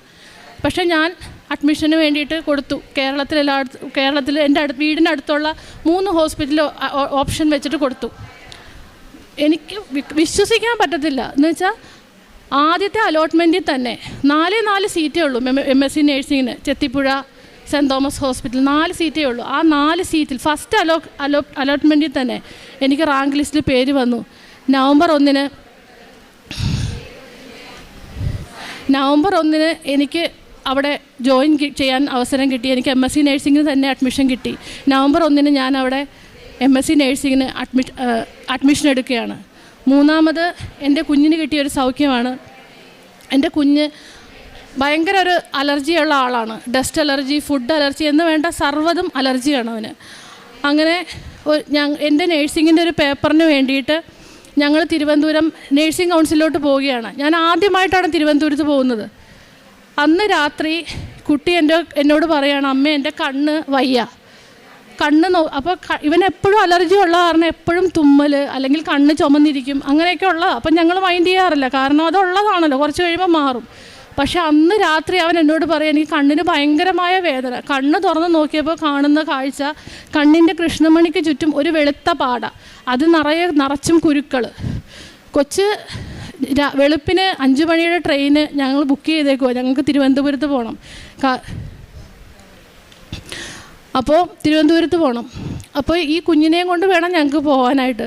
കുഞ്ഞുങ്ങളുടെ കാര്യം നിങ്ങൾക്കറിയാമല്ലോ, ഒരു അസുഖം വന്നു കഴിഞ്ഞാൽ 2ാമത്തെ പ്രാവശ്യം അവർ കരയും. ഞാൻ പെയിൻ കില്ലറൊക്കെ കൊടുത്തു അവനെയും കൊണ്ട് പോവുകയാണ്. ഈ 3 പേരും ഉണ്ട് എൻ്റെ കൂടെ. ഞങ്ങൾ ട്രെയിനിലിരിക്കുമ്പോൾ ഇവൻ ഓരോ സ്റ്റോപ്പ് എത്തുമ്പോഴും പറയും, കണ്ണ് വേദന എടുക്കുന്നു. ഞാൻ എന്ത് ചെയ്യും? ഓടുന്ന ട്രെയിനിൽ ഞാൻ എന്ത് ചെയ്യും? ഞാൻ അമ്മയോട് പ്രാർത്ഥിച്ചു, അമ്മേ, ഞാൻ എന്ത് ചെയ്യും? എൻ്റെ കുഞ്ഞിന് കണ്ണിന് വയ്യ. ഇന്ന് പോകുന്നത് ഒരു ഗവൺമെൻറ് ഓഫീസിലേക്കാണ്. അവിടുത്തെ കാര്യങ്ങളൊക്കെ എങ്ങനെ നടക്കുമെന്ന് എനിക്ക് അറിഞ്ഞുകൂടാ. അതിൻ്റെ കൂട്ടത്തിൽ എൻ്റെ കുഞ്ഞിന് കണ്ണിന് വയ്യ, ഞാൻ എന്ത് ചെയ്യും? ഞാൻ എവിടെ കൊണ്ടുപോകും ഈ ഓടുന്ന ട്രെയിനിൽ? അതുമാത്രമല്ല, ഞങ്ങൾ വരുന്നത് പുളുങ്കുന്നിലാണ്. പുളുങ്കുന്നിൽ ആകെ ഒരു പ്രൈമറി ഹെൽത്ത് സെൻ്ററാണുള്ളത്. അവിടെ ആഴ്ചയിൽ 2 ദിവസമാണ് ഡോക്ടറുള്ളത്. അപ്പോൾ ഞാൻ എൻ്റെ ഹസ്ബൻഡിനോട് പറയാൻ, നമുക്കിത് വെച്ചുകൊണ്ടിരിക്കേണ്ട, വീട്ടിൽ വന്നിട്ട് നമുക്ക് പുഷ്പഗിരിയിലോ എവിടെയെങ്കിലും കൊണ്ടുപോയി കൊച്ചിൻ്റെ കണ്ണ് കാണിക്കണമെന്ന്. അങ്ങനെ ട്രെയിൻ ഇറങ്ങി ഞങ്ങൾ നേഴ്സിംഗ് കൗൺസിലെത്തി. ഞങ്ങൾ ഓട്ടോയ്ക്ക് കാശ് കൊടുത്തിട്ട് ഞങ്ങൾ തിരിയുമ്പോൾ കാണുന്നത് ഒരു വലിയ ഐ ഹോസ്പിറ്റലാണ്. അത് തിരുവനന്തപുരത്തെ റീജിയണൽ ഐ സെൻറ്റർ. ഒരു ഡോക്ടറിന് വേണ്ടി ഞാൻ ആഗ്രഹിച്ചപ്പോൾ, ട്രെയിനിലിരുന്ന് ഒരു ഡോക്ടറിനെ കാണാൻ ഞാൻ ആഗ്രഹിച്ചപ്പോൾ, ഞാൻ ഇറങ്ങിയ സ്ഥലത്ത്, ഞാൻ ആദ്യമായിട്ട് ചെല്ലുന്ന സ്ഥലമാണ്, ഒരേ മതിൽ, അപ്പുറത്തത് eye hospital, regional eye hospital. ഒരു ഡോക്ടറിനെ ആഗ്രഹിച്ചപ്പോൾ മാതാവ് എനിക്ക് തന്നത് 100 കണക്കിന് ഡോക്ടർമാരാണ്, കണ്ണിൻ്റെ മൊത്തം ഫെസിലിറ്റീസ് ഉള്ള ഡോക്ടേഴ്സ്. എൻ്റെ കൊച്ചിനെ അവിടെ കൊണ്ട് കാണിച്ചു. അവരപ്പം തന്നെ ആ കണ്ണിലെ പാടം നീക്കം ചെയ്തു, കണ്ണിൽ മരുന്നൊഴിച്ചു, വേദനയ്ക്ക് കുറവ് കിട്ടി, എല്ലാം സൗഖ്യമായി. എന്നിട്ട് അവർ പറഞ്ഞു, ഈ അസുഖം പൂർണ്ണമായിട്ട് മാറണമെങ്കിൽ 6 മാസം തുടങ്ങി 1 വർഷം വരെ എടുക്കും. കാരണം സിവിയറായിട്ട് അലർജി ആയിപ്പോയി. അവന് വേറെ അലർജിക് പ്രോബ്ലം ഉള്ളതുകൊണ്ട് നിങ്ങൾ ചൊറിച്ചിലിൻ്റെ മരുന്ന് കൊടുക്കുന്നുണ്ടായിരുന്നു. അപ്പോൾ അതുകൊണ്ടാണ് കണ്ണിൽ വന്ന അസുഖം നിങ്ങൾ അറിയാതെ പോയത്. 6 മാസം തുടങ്ങി 1 വർഷം വരെ ഇത് മാറാതെ നിൽക്കുമെന്ന്. അന്ന് രാത്രി എൻ്റെ കുഞ്ഞ് മാതാവിനെ സ്വപ്നം കണ്ടു. അവൻ പറയുന്നത്, മാതാവ് കടൽത്തിരയുടെ മുകളിൽ സ്വപ്നത്തിൽ വന്നിട്ട് എന്നോട് പറഞ്ഞു, ഉപ്പ് കഴിക്കണം, തൈലം പുരട്ടണം, കണ്ണിൽ തൈലം പുരട്ടണം, തേൻ കുടിക്കണമെന്ന്. ഞാൻ അതനുസരിച്ച് ഒരാഴ്ച കുഞ്ഞിൻ്റെ കണ്ണിൽ തൈലം പുരട്ടി വിശ്വാസ പ്രമാണം ചൊല്ലി പ്രാർത്ഥിച്ചു. ഉടമ്പടി ഉപ്പ് അവന് കൊടുക്കാൻ. 1 കൊല്ലം അല്ലെങ്കിൽ 6 മാസം കൊണ്ട് മാറുമെന്ന് പറഞ്ഞ അസുഖം 2 ആഴ്ച കൊണ്ട് പൂർണ്ണമായിട്ട് സൗഖ്യമായി എൻ്റെ കുഞ്ഞിന്. അതുമാത്രമല്ല, അവൻ പറയുന്നത്, അമ്മ മാതാവ് എന്നെ സ്വർഗത്തിലോട്ട് കൊണ്ടുപോയി. അവിടെ അമ്മ മാതാവിന് ഒരു ഷോപ്പ് ഉണ്ടായിരുന്നു. ആ ഷോപ്പ് തുറന്നപ്പോൾ മൊത്തം അവിടെ ജപമാല സെയിൽ ചെയ്യാൻ വെച്ചേക്കുമായിരുന്നു. അതിൽ നിന്നൊരു ജപമാല എനിക്ക് തന്നിട്ട് പറഞ്ഞു, ജപമാല ചൊല്ലി പ്രാർത്ഥിക്കണം, നിൻ്റെ അസുഖം മാറുമെന്നാണ് പറഞ്ഞതെന്ന്. അന്ന് മുതൽ ഞങ്ങളെല്ലാവരും, ഈ ഉടമ്പടി എടുത്തതിന് ശേഷം ഞങ്ങളെല്ലാവരും പ്രാർത്ഥനയിൽ വളരെയധികം വളർന്നു. എൻ്റെ കുഞ്ഞു മക്കൾ ഉൾപ്പെടെ കൊന്ത ചൊല്ലി പ്രാർത്ഥിക്കും. ഞങ്ങൾ എവിടെ പോയാലും കാറിലിരുന്ന് കൊന്ത ചൊല്ലും, തിരിച്ചു വരുമ്പോഴും കൊന്ത ചൊല്ലും. വെളുപ്പിന് എഴുന്നേറ്റ് പ്രത്യക്ഷീകരണ പ്രാർത്ഥന ചൊല്ലിക്കഴിയുമ്പം കൊന്ത ചൊല്ലിയാണ് വീട്ടിൽ കാര്യങ്ങൾ തുടങ്ങുന്നത് തന്നെ. സന്ധ്യാപ്രാർത്ഥന മുടങ്ങാറില്ല. കുഞ്ഞുങ്ങളും പ്രത്യക്ഷീകരണ പ്രാർത്ഥനയൊക്കെ അവർക്കൊക്കെ ബൈഹാർട്ടാണ്. സ്കൂളിൽ പോകുമ്പം കുഞ്ഞുങ്ങൾ മാതാവിനൊരു സ്റ്റാച്ചു ഉണ്ട്, സ്റ്റാച്ചുവിന് ടാറ്റ കൊടുത്തിട്ടാണ് ഇപ്പോൾ അവർ പോകുന്നത്. അത്രയും ഞങ്ങൾ മാതാവുമായിട്ട് അടുത്തു. വിശ്വാസത്തിലില്ലായിരുന്ന എന്നെ മാതാവിലേക്ക് അടുപ്പിച്ചു. അങ്ങനെ ഈശോ എനിക്ക്, ഇത്രയും നാൾ ഞാൻ ക്രിസ്ത്യാനിയായിരുന്നു, പക്ഷേ ക്രിസ്തുവിൻ്റെ അനുയായി ആയിരുന്നില്ല. ഞായറാഴ്ച മാത്രം പള്ളിയിൽ പോകുന്ന, അല്ലെങ്കിൽ പെസഹായ്ക്ക് മാത്രം കുമ്പസാരിക്കുന്ന ഒരു ടിപ്പിക്കൽ ക്രിസ്ത്യാനിയായിരുന്നു. പക്ഷേ ഇപ്പോഴാണ് ഞാൻ ശരിക്കും ക്രിസ്തുവിൻ്റെ അനുയായിയായത്. അച്ഛൻ പറയുന്ന പോലെ, അവൻ പറയുന്ന പോലെ ചെയ്യുന്ന നല്ലൊരു ക്രിസ്ത്യാനിയായത് ഇപ്പോഴാണ്. ഈശോയ്ക്കും മാതാവിനും കോടാനുകോടി നന്ദി. കാരുണ്യ പ്രവൃത്തികൾ എന്ന് പറഞ്ഞു കഴിഞ്ഞാൽ, ഞങ്ങളുടെ ഗവൺമെൻറ് ഹോസ്പിറ്റൽ, പ്രൈമറി ഹെൽത്ത് സെൻ്ററിൽ അവിടെയൊന്നും ഹോട്ടൽസൊന്നും ഇല്ല. അപ്പോൾ അവിടെ അഡ്മിറ്റ് ആവുന്ന പേഷ്യൻസിന് ഞങ്ങൾ സ്വന്തമായിട്ട് തന്നെ ഭക്ഷണം ഉണ്ടാക്കി കൊണ്ടു കൊടുക്കും. പിന്നെ ഉടമ്പടി പത്രം വാങ്ങിച്ച്, അത് ഒരു കെട്ടൊന്നുമില്ല, കൃപാസനത്തിലെ മാതാവിൻ്റെ പത്രം വാങ്ങിച്ച് ഞങ്ങളെ കൊണ്ടാവുന്നത്രേ വാങ്ങിച്ച് എല്ലായിടത്തും കൊടുക്കും. പിന്നെ അത് ഭക്ഷണമെന്നല്ല, വെള്ളവും, ചിലപ്പോൾ വഴിയിൽ തളർന്ന് നിൽക്കുന്ന ആരാണെങ്കിലും, ചിലപ്പോൾ ഒരു ട്രാഫിക് പോലീസുകാരനായിരിക്കും, ഒരു വെള്ളമാണെങ്കിലും ഞങ്ങൾ വാങ്ങിച്ചു കൊടുക്കും. ആരാണോ വിഷമിച്ചിരിക്കുന്നത് അപ്പം ഞങ്ങളുടെ കയ്യിൽ എന്താ ഉള്ളതെന്ന് വെച്ചാൽ അത് കൊടുക്കും. പിന്നെ ഉപവസിച്ച് പ്രാർത്ഥിക്കും. പ്രാർത്ഥനയിൽ കുഞ്ഞുങ്ങളെ, എനിക്കിപ്പോൾ എൻ്റെ ഇതിലനുസരിച്ച് എനിക്കിപ്പോൾ വീട്ടിൽ തന്നെയാണ് ഞാൻ, ജോലി ഇല്ലാത്ത കാരണം കുഞ്ഞുങ്ങളെ. അപ്പോൾ എനിക്ക് കിട്ടിയ 3 കുഞ്ഞുങ്ങളെ കൂടുതൽ ഈശോയിലേക്ക് അടുപ്പിച്ച് വളർത്താനാണ് ഞാനിപ്പോൾ നോക്കുന്നത്. കാരണം എനിക്കറിയാം, ഇനിയുള്ള മുന്നോട്ടുള്ള ലോകം അവർ വളരുമ്പോൾ കപടത നിറഞ്ഞ വളരെ ഡിഫിക്കൽട്ടായിട്ടുള്ളൊരു ലോകമാണ് അവർക്ക് മുന്നിലുള്ളത്. അതിലൊന്ന് പിടിച്ചു കയറി വളരണമെങ്കിൽ ഈശോയുടെയും അമ്മ മാതാവിൻ്റെയും സഹായം കൂടിയേ പറ്റത്തുള്ളൂ. അല്ലെങ്കിൽ നമുക്കറിയില്ല നമ്മുടെ കുഞ്ഞുങ്ങൾ എങ്ങോട്ടാണ് പോകുന്നത്. ഇന്നത്തെ ലോകം അങ്ങനെയാണ്. അതുകൊണ്ട് ഞാൻ എൻ്റെ 3 മക്കളെയും എൻ്റെ അമ്മ മാതാവിന് സമർപ്പിച്ചേക്കാണ്. അവരെ നോക്കി വളർത്തിക്കോളാൻ പറഞ്ഞിട്ട്, ഞങ്ങൾക്ക് കിട്ടിയ എല്ലാത്തിനും ഇനി കിട്ടാനുള്ള എല്ലാ അനുഗ്രഹങ്ങൾക്കും ഈശോയ്ക്കും മാതാവിനും കോടാനുകോടി നന്ദി. സങ്കീർത്തനങ്ങൾ 40:5. ദൈവമായ അവിടുന്ന് എത്ര അത്ഭുതങ്ങൾ ഞങ്ങൾക്ക് വേണ്ടി പ്രവർത്തിച്ചു. ഞങ്ങളുടെ കാര്യത്തിൽ അവിടുന്ന് എത്ര ശ്രദ്ധാലുവായിരുന്നു. അങ്ങേക്ക് തുല്യനായി ആരുമില്ല. ഞാൻ അവയെ വിവരിക്കുവാനും പ്രഘോഷിക്കുവാനും തുനിഞ്ഞാൽ അവ അസംഖ്യമാണല്ലോ. ഷേർലി കോശി എന്ന ഈ സഹോദരി എത്ര ഹൃദയാകർഷകമായിട്ടാണ് ഉടമ്പടി ജീവിതാനുഭവ സാക്ഷ്യം നമ്മോട് പങ്കുവെച്ചത്. പ്രിയമുള്ളവരെ, ഉടമ്പടിയിലേക്ക് ഗൗരവമുള്ള വിഷയങ്ങളിൽ അമ്മ ചേർത്ത് പിടിച്ചിട്ടുണ്ടെങ്കിൽ അതിന് അതിൻ്റേതായ കാരണമുണ്ടാവും, ഫലമുണ്ടാവും. സഹോദരി പറഞ്ഞു, 20 വർഷത്തിന് ശേഷം നഴ്സിംഗ് പഠനം പൂർത്തിയായിട്ട് MSc പഠിക്കുവാൻ വേണ്ടി എൻ്റെ പ്രാർത്ഥനയിൽ മാതാവ് തോന്നിച്ചു തന്നു. ഞാൻ കേരളത്തിന് പുറത്ത് എല്ലായിടത്തും അന്വേഷിച്ചു, എല്ലായിടത്തും കോഴ്സ് തുടങ്ങിക്കഴിഞ്ഞു. അപ്പോൾ ഒരു കൂട്ടുകാരി വിളിച്ച് പറയുന്നു, നമുക്കിവിടെ തുടങ്ങുന്നതേ ഉള്ളൂ, 4 സീറ്റ് ചെത്തിപ്പുഴയിലുണ്ട്, അത് കിട്ടുമെന്ന് യാതൊരു ഉറപ്പുമില്ല. എന്നാൽ അവിടെ തന്നെ, അതായത് വീടിനടുത്ത്, ജില്ല വിട്ടുപോയില്ല, താലൂക്ക് വിട്ടുപോയില്ല, ഏതാണ്ട് വീടിനടുത്ത് തന്നെയുള്ള ഹോസ്പിറ്റലിൽ മകൾക്ക് MSc നഴ്സിംഗ് പഠനത്തിന് വേണ്ടി മാതാവ് വഴിയൊരുക്കി കൊടുക്കുകയാണ്. എല്ലാവരും ചോദിച്ചു, ഇത്ര നാൾ ജോലിയെടുത്ത് വന്നിട്ട് ഇപ്പോഴെന്തിനാ MSc? അതാണ് മകൾ പറയുന്നത്. എനിക്കത് പ്രാർത്ഥനയ്ക്ക് ലഭിച്ച 3 വാക്കാണ് MSc നഴ്സിംഗ് എന്നത്. മമ്മ മാതാവ് അതിലേക്ക് നയിക്കുന്നു. വീണ്ടും പറയുന്നുണ്ട്, അത് നഴ്സിംഗ് കൗൺസിൽ ഓഫീസിൽ പോകാൻ വേണ്ടി നിൽക്കുമ്പോൾ കുഞ്ഞിന് തീരെ പാടില്ല, കണ്ണിൻ്റെ വലിയ അസ്വസ്ഥത, ഇവിടെ വല്ലപ്പോഴും ഒരു ഡോക്ടർ വരുത്തേ ഉള്ളൂ, അതുകൊണ്ട് കാര്യങ്ങൾ നടക്കില്ല. എന്നാൽ ട്രെയിൻ ചെന്ന് ഇറങ്ങുമ്പോൾ നേരെ കാണുന്നത് ഒരു ഡോക്ടറിന് പകരം 100 ഡോക്ടർമാരുള്ള ആശുപത്രി എന്നാണ്. ഇതാണ് നമുക്ക് മുൻപേ പോയി നമുക്ക് വേണ്ടതൊക്കെ ഒരുക്കി തന്ന് നാം വിചാരിക്കുന്നതിനപ്പുറം നമ്മളെപ്പറ്റി വിചാരപ്പെട്ട് നമ്മുടെ ജീവിതത്തെ കൂടുതൽ എങ്ങനെ വിശ്വാസത്തിൽ ഉറപ്പിക്കാം, ആത്മീയതയിൽ വളർത്താം, ദൈവസ്നേഹത്തിൽ പരിപോഷിപ്പിക്കാം, ജീവിതം ദൈവത്തിന് പ്രിയങ്കരമാകും വിധം ഈ ലോകത്തിലെങ്ങനെ ജീവിക്കാമെന്ന് അമ്മ നമ്മളെ നിരന്തരം ഓർമ്മിപ്പിച്ചുകൊണ്ടിരിക്കും. എത്ര സുന്ദരമായിട്ടാണ് അമ്മ മാതാവ് ജീവിതത്തിൽ ഇടപെട്ട് അമ്മയിലേക്ക് ജീവിതം സമർപ്പിച്ച് അമ്മയോടൊത്ത് ജീവിക്കുന്നതിൻ്റെ, അമ്മ മാതാവ് ആഗ്രഹിക്കുന്നത് പോലെ ജീവിക്കുന്നതിൻ്റെ സാക്ഷ്യം ഈ മകൾ പങ്കുവച്ചത്. രോഗം സൗഖ്യപ്പെട്ടതിൻ്റെ, ജീവിതത്തിൻ്റെ മുന്നോട്ടുള്ള ഗതിക്ക് അമ്മ മാതാവ് വഴിയൊരുക്കി കൊടുത്തതിൻ്റെ, വളരെ ശുഷ്കിച്ചു പോയൊരു ആത്മീയതയിൽ നിന്നും വളരെ ഫലസമ്പന്നമായ ഒരു ആത്മീയ ജീവിതം നൽകിയതിൻ്റെ, കുടുംബം ഒരുമിച്ച് ജപമാലയിൽ സ്ഥിരതയോടെ നിൽക്കുവാൻ അമ്മ മാതാവ് സഹായിച്ചതിൻ്റെ ഒക്കെ പടിപടിയായുള്ള ആത്മീയ വളർച്ചയുടെ സാക്ഷികളാണ് സഹോദരി അൽത്താരയിൽ പങ്കുവച്ചത്. ലഭിച്ച ഭൗതിക നേട്ടങ്ങളെക്കാൾ ഉപരി ലഭിച്ച ആത്മീയ ബോധ്യങ്ങളെയാണ് സഹോദരി നമ്മോട് പങ്കുവച്ചത്. വിളിച്ചാൽ എൻ്റെ വിളിപ്പുറത്ത്, എൻ്റെ ഒരു ആപത്തിൽ എൻ്റെ അരികിൽ എനിക്കെപ്പോഴും ആശ്രയിക്കാനാവും വിധം എൻ്റെ അമ്മ മാതാവ് കൂടെയുണ്ടെന്ന്. കൃപാസനത്തിൽ ജീവനോടെ പ്രത്യക്ഷപ്പെട്ട അമ്മ ആഗ്രഹിച്ച് വിളിക്കുന്ന മക്കൾക്ക് സ്വപ്നത്തിൽ വരും, ജോലിയിടത്ത് വരും, ദർശനങ്ങളിൽ വരും, സന്ദേശങ്ങൾ നൽകും, ജീവിതത്തെ കൂടുതൽ സുരക്ഷിതമാക്കുവാൻ സഹായിക്കുന്നത് അനുഭവിക്കുവാനാവും. അതിൻ്റെ നല്ലൊരു സാക്ഷ്യം, ആത്മീയ അടിത്തറയുള്ളൊരു സാക്ഷ്യമാണ് സഹോദരി പങ്കുവച്ചത്. ഈ കുടുംബത്തിൽ ലഭിച്ച എല്ലാ അനുഗ്രഹങ്ങൾക്കും അമ്മ മാതാവിനും തിരുക്കുമാരനും നന്ദി പറഞ്ഞുകൊണ്ട് കരങ്ങളടിച്ച് ഈ സാക്ഷ്യം സമർപ്പിക്കും. പരിശുദ്ധ അമ്മ പ്രത്യക്ഷപ്പെട്ട ഈ പുണ്യഭൂമിയിൽ വന്ന് പരിശുദ്ധ അമ്മയ്ക്ക് സാക്ഷ്യം പറയുവാൻ ഞങ്ങളെ അനുഗ്രഹിച്ച കൃപാസനം പ്രസാദപര മാതാവിന് പ്രത്യേകമായി നന്ദി പറയുന്നു. എൻ്റെ പേര് മാത്യു ശ്രേയക്ക്. ഞാൻ ദുബായിൽ 15 വർഷമായിട്ട് ഫാമിലിയുമായിട്ട് ജോലി ചെയ്യുകയാണ്. ഇതിൽ കഴിഞ്ഞ 7 വർഷമായിട്ട് ഞങ്ങൾ സ്വന്തമായിട്ട് ഒരു കമ്പനി നടത്തുകയായിരുന്നു. അപ്പോൾ കമ്പനിയുമായി ബന്ധപ്പെട്ട് ഞങ്ങളുടെ ജീവിതത്തിൽ പരിശുദ്ധ അമ്മ ചെയ്തു തന്ന മറക്കാനാവാത്ത 2 അനുഗ്രഹങ്ങൾക്ക് വേണ്ടി സാക്ഷ്യം പറയാനാണ് ഞാനിവിടെ നിൽക്കുന്നത്. 2017 ഞങ്ങൾ ഒരു കമ്പനി സ്റ്റാർട്ട് ചെയ്തു. അപ്പോൾ സ്റ്റാർട്ട് ചെയ്തതിൻ്റെ നേതൃത്വം നൽകിയത് ഞാനാണ്. അപ്പോൾ നേതൃത്വത്തിൽ സ്റ്റാർട്ട് ചെയ്തു. 2 പേരെ ഞാൻ തന്നെ പാർട്ട്നേഴ്സായിട്ട് സെലക്ട് ചെയ്തു. അങ്ങനെ കമ്പനി വളരെ നല്ല രീതിയിൽ മുന്നോട്ട് പോയിക്കൊണ്ടിരിക്കുകയായിരുന്നു.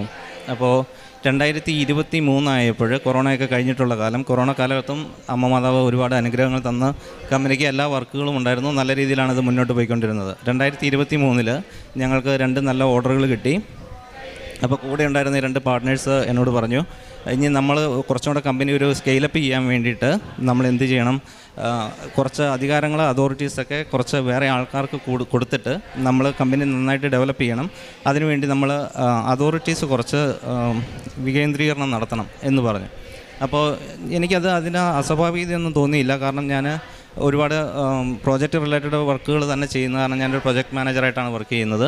അപ്പോൾ അത് കാരണം എനിക്ക് അതിൽ അസ്വാഭാവികതയൊന്നും തോന്നിയില്ല. ഞാനത് ഇമെയിലിലൂടെ അവർ എന്നോട് ചോദിച്ചു, ഞാനത് അംഗീകരിച്ചു കൊടുത്തു.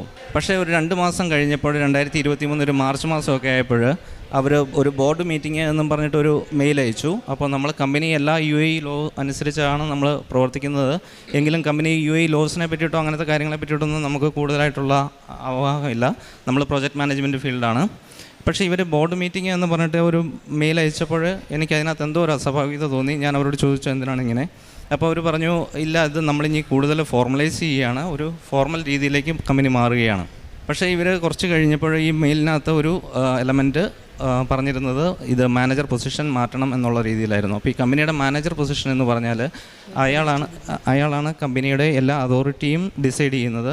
കമ്പനിയുള്ള എംപ്ലോയീസിനെ ടെർമിനേറ്റ് ചെയ്യാനും അവരുടെ സാലറി ഡിസൈഡ് ചെയ്യാനും A to Z ഒരു കമ്പനിയുടെ എല്ലാ പ്രവർത്തനങ്ങളും നിയന്ത്രിക്കുന്നത് കമ്പനിയുടെ മാനേജറാണ്. അപ്പോൾ ഈ പൊസിഷൻ ഡിമാൻഡ് ചെയ്തുകൊണ്ടാണ് അവർ അതിനകത്തൊരു അജണ്ട പോയിൻ്റ് വെച്ചിരുന്നത്. അപ്പോൾ എനിക്ക് തോന്നി ഇത് ഒരു നേരായ രീതിയിലല്ല, അല്ലെങ്കിൽ ഇതൊരു നല്ല കാര്യത്തിന് വേണ്ടിയിട്ടല്ല ഇവരിത് ചെയ്യുന്നതെന്ന് തോന്നി. ഞാനതിനെ എതിർത്തു. അപ്പോൾ ഈ എതിർപ്പ്, ഷെയർ ഹോൾഡേഴ്സ് തമ്മിലുള്ള എതിർപ്പ് ഒരു നിയമപ്രദർശനത്തിലേക്ക് പിന്നെ എത്തിച്ചേരുകയാണ്. അങ്ങനെ ഇവർ അവിടുത്തെ അതോറിറ്റീനെ സമീപിക്കുന്നു. അപ്പോൾ ഈ അതോറിറ്റിയുടെ കയ്യിലുള്ള ഒരു ലീഗൽ ഡോക്യുമെൻ്റ് ഉണ്ട്. ആ ഡോക്യുമെൻറ്റിൽ ഇതിനെ പറ്റിയിട്ടുള്ള ഒരു ക്ലാരിറ്റി ഇല്ല എക്സാക്ട്ലി. അപ്പോൾ ആ സമയത്തുണ്ടായിരുന്നില്ല ആ ഡോക്യുമെൻറ്റിൽ അതിനെ പറ്റിയുള്ള ക്ലാരിറ്റി, എന്നെ ഇവർക്ക് നീക്കം ചെയ്യാവോ ഇല്ലയോ എന്നുള്ളത്. അപ്പം നമ്മൾ തന്നെ സ്റ്റാർട്ട് ചെയ്ത കമ്പനിയാണ്, നമ്മുടെ എല്ലാ അതോറിറ്റിയിലും തുടങ്ങിയതാണ്. പക്ഷേ ഇവർ ആ ഒരു ലോസിൻ്റെ ലൂപ്പ് ഹോൾസ് ഉപയോഗിച്ചിട്ട് അവിടുത്തെ അതോറിറ്റീനെ സമീപിച്ച് നമ്മളെ മാറ്റുന്നതിൽ അവർ വിജയിച്ചു. അങ്ങനെ കമ്പനിയുടെ മാനേജർ പൊസിഷൻ നമുക്ക് നഷ്ടമായി. ഇങ്ങനെ കമ്പനിയുടെ മാനേജർ പൊസിഷൻ നഷ്ടമായെങ്കിലും നമ്മളവിടെ തന്നെ വർക്ക് ചെയ്യുന്നുണ്ട്. ഇവർ കമ്പനിയുടെ ഭരണം അത് പിടിച്ചെടുത്തു. അപ്പം കമ്പനി പിന്നെ നിയന്ത്രിക്കുന്നതും അതിൻ്റെ കാര്യങ്ങളെല്ലാം ചെയ്യുന്നത് അവരാണ്. അപ്പോൾ ആ രീതിയിൽ വന്നപ്പോൾ ആ സമയത്ത് ഒരു 2023 ജൂണൊക്കെ ആയപ്പോഴത്തേക്കും അവർ മാനേജർ സ്ഥാനം മാറ്റി. ജൂലൈ ഓഗസ്റ്റ് ആയപ്പോഴേക്ക് എൻ്റെ വിസ എക്സ്പയർ ചെയ്യാവുന്ന സമയമായിരുന്നു. അപ്പോൾ സ്വാഭാവികമായിട്ടും അവർ പുതുക്കി തരേണ്ടതാണ്. അപ്പോൾ ഈ ഒരു പ്രശ്നം നിലനിൽക്കുന്നത് കാരണം അവർ അത് പുതുക്കാതെ വെച്ച് താമസിപ്പിക്കാൻ തുടങ്ങി. അപ്പോൾ അതിൻ്റെ ഒരു ലോജിക്ക് എന്താണെന്ന് ചോദിച്ചു കഴിഞ്ഞാൽ, ഒരു മാസം കൂടെ അങ്ങനെ താമസിച്ച് കഴിഞ്ഞാൽ ഈ വിസ എക്സ്പയർ ആയി ഞാൻ അവിടെ നിന്ന് തിരിച്ചു പോരേണ്ടി വരും. അപ്പോൾ കമ്പനി അവർക്ക് പൂർണ്ണമായിട്ടും സ്വന്തമാക്കാം, നമ്മളൊരു ഷെയർ ഹോൾഡർ മാത്രമായിട്ട് നിലനിൽക്കും. അപ്പോൾ ഇങ്ങനെ ഒരു പ്രതിസന്ധി വന്നപ്പോൾ നമ്മുടെ മുന്നിൽ വേറെ മാർഗ്ഗങ്ങളൊന്നുമില്ല. നമ്മളറിയാവുന്ന രീതിയിലൊക്കെ പ്രാർത്ഥിച്ചുകൊണ്ടിരുന്നു. അങ്ങനെ ഇരിക്കുമ്പോൾ ഒരു ദിവസം ദുബായിൽ ഞാൻ സെൻറ്റ് മേരീസ് ദേവാലയത്തിൽ പോയപ്പോൾ അവിടെ വെച്ച് ഒരു സഹോദരൻ എനിക്ക് ഈ കൃപാസന മാതാവിൻ്റെ ഒരു കാർഡ് തന്നു. അതിൽ പ്രത്യക്ഷീകരണ പ്രാർത്ഥനയൊക്കെ എഴുതിയിട്ടുണ്ടായിരുന്നു. ഞാനിത് പ്രത്യക്ഷീകരണ പ്രാർത്ഥനയാണ് എന്നൊന്നും എനിക്കറിയില്ല. പക്ഷേ ഞാൻ അതൊരു തവണ വായിച്ചു. അതിനെ നിയോഗം പറയുക എന്നുള്ള സ്ഥലത്ത് ഇങ്ങനെ നിയോഗം പറഞ്ഞു. അപ്പോൾ അന്ന് വിസ കിട്ടുക എന്നുള്ളതായിരുന്നു നമ്മുടെ മെയിനായിട്ടുള്ള നിയോഗം. അപ്പോൾ സെപ്റ്റംബർ 25 എൻ്റെ വിസ എക്സ്പയർ ആകും. അപ്പോൾ ഒരു സെപ്റ്റംബർ ആദ്യ വാരമാണ് എനിക്ക് ഈ കാർഡ് കിട്ടുന്നതും ഇത് വയ്ക്കുന്നതും. സെപ്റ്റംബർ 23 ആയപ്പോൾ എനിക്ക് പെട്ടെന്ന് മനസ്സിൽ തോന്നി, ഇവർ എന്തായാലും ഇത് തരില്ല, അപ്പം നമുക്ക് എന്ത് ചെയ്യാം, ഗോൾഡൻ വിസയ്ക്ക് അപ്ലൈ ചെയ്യാം. ഗോൾഡൻ വിസ കിട്ടുക എന്ന് പറയുന്നത് വളരെ ബുദ്ധിമുട്ടുള്ള കാര്യമാണ് UAE-ൽ. എങ്കിലും ഞാൻ 23 2 ദിവസം മാത്രമേ മുന്നിലുള്ളൂ, ഞാൻ വിസ അപ്ലൈ ചെയ്തു. 24 ആയപ്പോൾ 24 രാവിലെയാണ് ഇത് ഫയൽ ചെയ്തത്. ഫയൽ ചെയ്യുമ്പോൾ ആ സമയത്ത് ആ ഫയൽ ചെയ്യുന്ന ലേഡി എന്നോട് പറഞ്ഞു, നിങ്ങളുടെ ഇത് ഒരു പ്രശ്നമുണ്ട്, ഇതിനകത്ത് ബാങ്ക് സ്റ്റേറ്റ്മെൻറ്റിൽ സാലറി ട്രാൻസ്ഫർ എന്ന് കാണിക്കേണ്ടടുത്ത് 2 മാസത്തെ സാലറി ട്രാൻസ്ഫർ എന്ന് കാണിക്കുന്നില്ല, അതിൽ ഒരു എറർ വന്നിട്ടുണ്ട്. അപ്പോൾ അതുകൊണ്ട് ചിലപ്പോൾ നിങ്ങളുടെ മിക്കവാറും ഇത് റിജക്റ്റ് ആവും.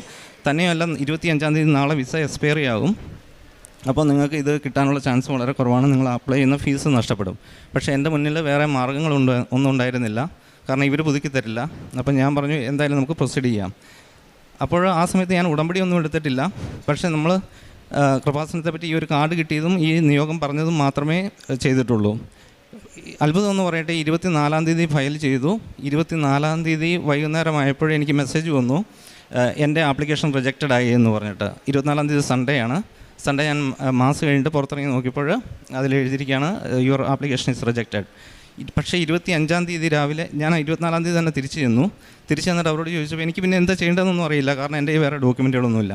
അപ്പോൾ ആ അറബി ലേഡി എന്നോട് പറഞ്ഞു, ഇത് ഞങ്ങൾക്കറിയാം എന്താ ചെയ്യേണ്ടതെന്ന്, ഞാൻ തന്നെ റീസബ്മിറ്റ് ചെയ്തോളാം എന്ന് പറഞ്ഞു. ഞാൻ അവരെന്തെങ്കിലും ചെയ്യട്ടെ എന്ന് വിചാരിച്ചിട്ട് ഞാൻ പോരുകയും ചെയ്തു. 25 രാവിലെ ആയപ്പോൾ, അന്ന് എൻ്റെ വിസ എക്സ്പയർ ആവുന്ന ദിവസമാണ്. രാവിലെ യൂട്യൂബിൽ ഞങ്ങളിത് സ്കാൻ ചെയ്തതുകൊണ്ടായിരിക്കണം, യൂട്യൂബിൽ ഇതെടുത്തതുകൊണ്ടായിരിക്കണം, എനിക്ക് യൂട്യൂബിലൊരു മെസ്സേജ് കയറി വന്നു. അതിലൊരു പ്രാർത്ഥനയായിരുന്നു. ആ പ്രാർത്ഥന ഞങ്ങൾ കൃപാസനത്തിൽ നിന്നുള്ളതായിരുന്നു. അത് കേട്ടുകൊണ്ടിരുന്നപ്പോൾ തന്നെ ഞങ്ങൾക്ക് ഒരു തോന്നലുണ്ടായി, ഇത് നമ്മൾ തിരി കത്തിച്ച് വെച്ചിട്ട് വേണം ഈ പ്രാർത്ഥന കൂടാനെന്ന്. അങ്ങനെ തിരി കത്തിച്ച് വെച്ചുകൊണ്ട് ഈ പ്രാർത്ഥന കൂടിയപ്പോൾ ഒരു 5 മിനിറ്റ് കഴിഞ്ഞ് കാണും ഞങ്ങൾക്ക് ഫോണിൽ മെസ്സേജ് വന്നു, your visa is approved, pre approved എന്ന് പറഞ്ഞിട്ട്. അത് ഞങ്ങൾക്ക് ഒരിക്കലും വിശ്വസിക്കാൻ പറ്റിയില്ല, കാരണം ഗോൾഡൻ വിസ അവിടെ കിട്ടുക എന്ന് പറയുന്നത് അത്ര എളുപ്പമുള്ളൊരു കാര്യമല്ല. ഇതാണ് ഞങ്ങളുടെ ഈ ഇത് കിട്ടിക്കഴിഞ്ഞിട്ട് ഇനിയുള്ള രണ്ട് കടമ്പകൾ കൂടി ഉണ്ടായിരുന്നു. ഒന്ന്, അവർ വിസ ക്യാൻസൽ ചെയ്ത് തരണം. രണ്ടാമത്തത് മെഡിക്കൽ ടെസ്റ്റ് എടുക്കണം. അപ്പോൾ മെഡിക്കൽ നമ്മൾ നേരത്തെ എടുത്ത് പാസ്സായിരിക്കുന്നതാണ്. പിന്നെ ഉള്ളത് വിസ ക്യാൻസൽ ചെയ്യണം. വിസ ക്യാൻസൽ ചെയ്യാൻ സാധാരണഗതിയിൽ ഒരു ബുദ്ധിമുട്ടുമില്ല. നമ്മൾ പറഞ്ഞു കഴിഞ്ഞാൽ അവർ ക്യാൻസൽ ചെയ്ത് തരും. പക്ഷേ എൻ്റെ കേസിൽ ഇവർ ഈ ഷെയർ ഹോൾഡേഴ്സ് നമ്മളെ അതിനകത്ത് നിന്ന് ഒഴിവാക്കണമെന്ന് പ്ലാൻ ചെയ്ത് വെച്ചിരിക്കുന്നതുകൊണ്ട് അവരൊരിക്കലും അത് സമ്മതിക്കുന്നുണ്ടായിരുന്നില്ല. അവരെന്നോട് പറഞ്ഞു, നിൻ്റെ എംപ്ലോയ്മെൻറ്റ് റിന്യൂ ചെയ്യാൻ പോവുകയാണെന്ന് പറഞ്ഞു. അപ്പോൾ ഞാൻ പറഞ്ഞു, വേണ്ട, എനിക്ക് ക്യാൻസൽ ചെയ്ത് തന്നാൽ മതി. അപ്പോൾ അത് വെച്ചിട്ട് അവർ 1 മാസത്തോളം എന്നെ ഇങ്ങനെ അതിനകത്തൊന്നും ചെയ്തു തരാതിരുന്നു. അപ്പോൾ ആ സമയത്താണ് ഈ കൃപാസനത്തെ പറ്റിയുള്ള കൂടുതൽ പ്രാർത്ഥനകൾ ഞാൻ കാണുന്നത് യൂട്യൂബിൽ. അപ്പോൾ ഞങ്ങൾ ഇങ്ങനെ ഞാൻ പറഞ്ഞു, ഈ വിസ ക്യാൻസൽ ചെയ്ത് കിട്ടുകയാണെങ്കിൽ ഞാൻ ഇവിടെ വന്ന് സാക്ഷ്യം പറഞ്ഞോളാം, ഇവിടെ വന്ന് ഉടമ്പടി എടുത്തോളാം, തീർത്ഥാടന ഉടമ്പടി എടുത്തോളാം എന്ന് പറഞ്ഞു. അങ്ങനെ 25-ാം തീയതി, സെപ്റ്റംബർ 25-ാം തീയതി എൻ്റെ വിസ എക്സ്പയർ ആകും. 18-ാം തീയതി ആയപ്പോഴേക്കും ഇവരെനിക്ക് യാതൊന്നും തന്നെ പറയാതെ തന്നെ ഇവരെ ക്യാൻസൽ ചെയ്ത് തന്നു. അങ്ങനെ എനിക്ക് ഗോൾഡൻ വിസ ലഭിച്ചു. അത് വളരെ വലിയൊരു അത്ഭുതമായിരുന്നു. കാരണം ലീഗൽ അതോറിറ്റിയും അവരുടെ അഡ്വക്കേറ്റ്സും എല്ലാവരും വളരെയധികം അങ്ങോട്ടും ഇങ്ങോട്ടും ഇമെയിൽ എക്സ്ചേഞ്ചുകളും കാര്യങ്ങളെല്ലാം നടത്തി. ഞാൻ മേജർ ഷെയർ ഹോൾഡറാണ്. അപ്പോൾ അതുകൊണ്ട് എൻ്റെ കാര്യത്തിൽ അവർക്ക് ഒന്നും ഹെൽപ്പ് ചെയ്യാനും പറ്റുന്നില്ല, പക്ഷേ അവർ സപ്പോർട്ട് ചെയ്യുന്നുമില്ല. അങ്ങനെ ഒരു അവസ്ഥയിലായിരുന്നു. പക്ഷേ അത്ഭുതം എന്ന് പറയട്ടെ, എനിക്ക് ആ ഗോൾഡൻ വിസ അങ്ങനെ സ്റ്റാമ്പ് ചെയ്ത് കിട്ടി. അപ്പോൾ അതിന് 2 ദിവസം കഴിഞ്ഞപ്പോൾ ഞങ്ങൾ അവിടുന്ന് ഇവിടെ വന്ന് ഞങ്ങൾ ഉടമ്പടി എടുത്തപ്പോൾ ഇവിടെ ആൾത്താരിൽ വന്ന് ജോസഫ് അച്ഛനെ കണ്ട് പ്രാർത്ഥിക്കുകയും ചെയ്തു. 2023 ഒക്ടോബർ 21-ാം തീയതിയാണ് ഞങ്ങളിവിടെ വന്ന് ഉടമ്പടി എടുത്തത്. അങ്ങനെ ഉടമ്പടി എടുത്തപ്പോൾ ഉടമ്പടി നിയോഗമായിട്ട് അപ്പോഴാണ് നമ്മൾ കൂടുതൽ അറിയുന്നത്. അപ്പോൾ ജോസഫ് അച്ഛൻ പറഞ്ഞ ഒരു കാര്യം മനസ്സിൽ വന്നു, എന്തെങ്കിലും സാധ്യമല്ലാത്ത കാര്യങ്ങൾ വേണം നമ്മൾ ഉടമ്പടിയിൽ വെക്കാനെന്ന്. അപ്പോൾ എന്നെ സംബന്ധിച്ച് ഈ നഷ്ടപ്പെട്ടു പോയ മാനേജർ പൊസിഷൻ അവിടെ തിരിച്ചു പിടിക്കുക എന്ന് പറയുന്നത് വളരെ ഒരു ചലഞ്ചായിരുന്നു. കാരണം അവിടെ ഒരു ലീഗൽ ഫെയിമിനെയൊക്കെ വെച്ചിട്ട് ലീഗൽ പ്രൊസീജിയേഴ്സ് എല്ലാം കംപ്ലീറ്റ് ചെയ്യുക, ഇത് തിരിച്ചു പിടിക്കുക, അതിനകത്തൊരു ക്ലാരിറ്റി ഇല്ലാത്ത നിയമമാണ്. അപ്പോൾ പിന്നെ എല്ലാം അറബിക് ലാംഗ്വേജിലാണ് ലോസ് എല്ലാം നടക്കുക, അവരുടെ പേപ്പേഴ്സ് എല്ലാം കിട്ടുന്ന അറബിക്കിലാണ്. നമ്മളതെല്ലാം ട്രാൻസ്ലേറ്റ് ചെയ്യണം. ട്രാൻസ്ലേറ്റ് ചെയ്താലും അതിനകത്തൊരു പൂർണ്ണതയുണ്ടാവില്ല, നമുക്ക് കൃത്യമായിട്ട് മനസ്സിലാവുകയില്ല. അപ്പോൾ ഞാൻ കേസുമായിട്ട് മുന്നോട്ട് പോകണ്ട എന്നുള്ള സ്ഥിതിയിലിരിക്കുമ്പോഴാണ് ഇവിടെ വന്നിട്ട് ഉടമ്പടി എടുക്കുന്നത്. ഉടമ്പടി എടുത്തു കഴിഞ്ഞിട്ട് തിരിച്ചു പോയി ഒരാഴ്ച കഴിഞ്ഞപ്പോൾ എനിക്ക് അഡ്വക്കേറ്റ് എന്നോട് വിളിച്ചിട്ട് പറഞ്ഞു, നമുക്ക് കേസുമായിട്ട് തന്നെ മുന്നോട്ട് പോകാം, അതാണ് നിങ്ങൾക്ക് നല്ലത് എന്ന് പറഞ്ഞു. അപ്പോൾ നമ്മുടെ ലോ ഫേം വളരെ ഒരു ചെറിയ ലോ ഫേമാണ്. ഒരു ചെറിയ നോട്ടീസ് അയക്കാൻ വേണ്ടിയിട്ട് മാത്രമാണ് ഞാനത് ലോ ഫേമിനെ അപ്രോച്ച് ചെയ്തത്. അതേസമയം അവർ നമുക്കെതിരെ വെച്ചത്, അവർ കമ്പനിയുടെ അധികാരം പിടിച്ചെടുത്തിരിക്കുന്നത് കാരണം അവർക്ക് വളരെ UAE നമ്പർ 1 ലോ ഫേമാണ് അവരുടെ അവർക്ക് വേണ്ടിയിട്ട് വന്നുകൊണ്ടിരുന്നത്. അതുപോലെ തന്നെ അവരൊരു കൺസൾട്ടൻറ്റിനെയും വെച്ചു. അങ്ങനെ 2 ലോ ഫേമാണ് നമുക്ക് എതിരെ നിന്നിട്ട് അവർ പോരാടുന്നത്. അതും നിയമത്തിലൊരു ക്ലാരിറ്റി ഇല്ലാത്ത ഒരു സിറ്റുവേഷനിലൂടെയാണ് കടന്നു പോയിക്കൊണ്ടിരുന്നത്. അപ്പോൾ എന്നോട് അഡ്വക്കേറ്റ് പറഞ്ഞത്, നമുക്കൊരു 50% ചാൻസ് മാത്രമേ ഉള്ളൂ ഇതിനകത്ത് ജയിക്കാൻ വേണ്ടിയിട്ട്, എങ്കിലും നമ്മൾ ഇത് ട്രൈ ചെയ്യാമെന്ന് പറഞ്ഞു. ഇങ്ങനെ മുന്നോട്ട് പോയി. ഒക്ടോബർ മാസം 2023 നമ്മൾ 31-ാം തീയതി ഇവിടെ ഉടമ്പടി എടുത്തതിന് ശേഷം കേസ് ഫയൽ ചെയ്തു. അങ്ങനെ നവംബറായി. ഡിസംബർ ആദ്യവാരമായപ്പോൾ എനിക്ക് സ്വപ്നത്തിൽ എക്സാക്ട്ലി ഈ മിനിയേച്ചർ രൂപം ഞാൻ കണ്ടു. അപ്പോൾ എനിക്ക് തോന്നി, മാതാവ് എൻ്റെ കൂടെ തന്നെയുണ്ട്, അപ്പോൾ നമുക്ക് എന്തായാലും കേസ് വളരെ പെട്ടെന്ന് തന്നെ നമ്മൾ ജയിക്കും. അങ്ങനെയുള്ളൊരു മാനസികാവസ്ഥയിലായിരുന്നു. അതുപോലെ എനിക്ക് ഗോൾഡൻ വിസ നേരത്തെ കിട്ടി, അത് വളരെ ഷോർട്ട് ടൈമിലാണ് കിട്ടിയത്. അതുകൊണ്ട് എത്രയും പെട്ടെന്ന് നമുക്കിത് കിട്ടും എന്നൊരു പ്രതീക്ഷയിൽ ഇങ്ങനെ മുന്നോട്ട് പോവുകയാണ്. അപ്പോൾ കോടതി ഒരു കമ്മീഷനെ അപ്പോയിൻറ്റ് ചെയ്തു. ഈ കമ്മീഷൻ ഒരു 3 months എടുത്തു. അങ്ങനെ 2024 24 ജനുവരി ഈ കമ്മീഷൻ റിപ്പോർട്ട് വരുമെന്ന് പറഞ്ഞു, വന്നില്ല. ഫെബ്രുവരിയിൽ കമ്മീഷൻ്റെ റിപ്പോർട്ട് വരുമെന്ന് പറഞ്ഞു, വന്നില്ല. ഒരു ഫെബ്രുവരി മിഡായപ്പോൾ ഇവർ കമ്മീഷൻ്റെ റിപ്പോർട്ട് വന്നു. പക്ഷേ ആ റിപ്പോർട്ട് നമ്മൾ വളരെ അനുകൂലമായിട്ടാണ് പ്രതീക്ഷിച്ചിരുന്നതെങ്കിലും, കാരണം ഇവർ പറഞ്ഞ എല്ലാ പോയിൻറ്റും നമ്മൾ അതിന് കണ്ടിക്കുന്ന പോയിൻറ്റുകളെല്ലാം നമ്മൾ കൊടുത്തു, എല്ലാം അനുകൂലമായ പോയിൻറ്റുകളാണ് കൊടുത്തത്. പക്ഷേ വിചിത്രമെന്ന് പറയട്ടെ, ആ കമ്മീഷൻ്റെ റിപ്പോർട്ട് നമുക്ക് അനുകൂലമായിരുന്നില്ല. അങ്ങനെ ആ കമ്മീഷൻ്റെ റിപ്പോർട്ടിൻ്റെ മേലുള്ള വിധി 2024 മാർച്ച് മാസത്തിൽ ആദ്യത്തെ വിധി വന്നു. ആ വിധി നമുക്ക് അനുകൂലമായിരുന്നു. ആ വിധി എന്തായിരുന്നു ചോദിച്ചാൽ, ഈ കമ്മീഷൻ്റെ റിപ്പോർട്ട് തള്ളിക്കളഞ്ഞുകൊണ്ടായിരുന്നു.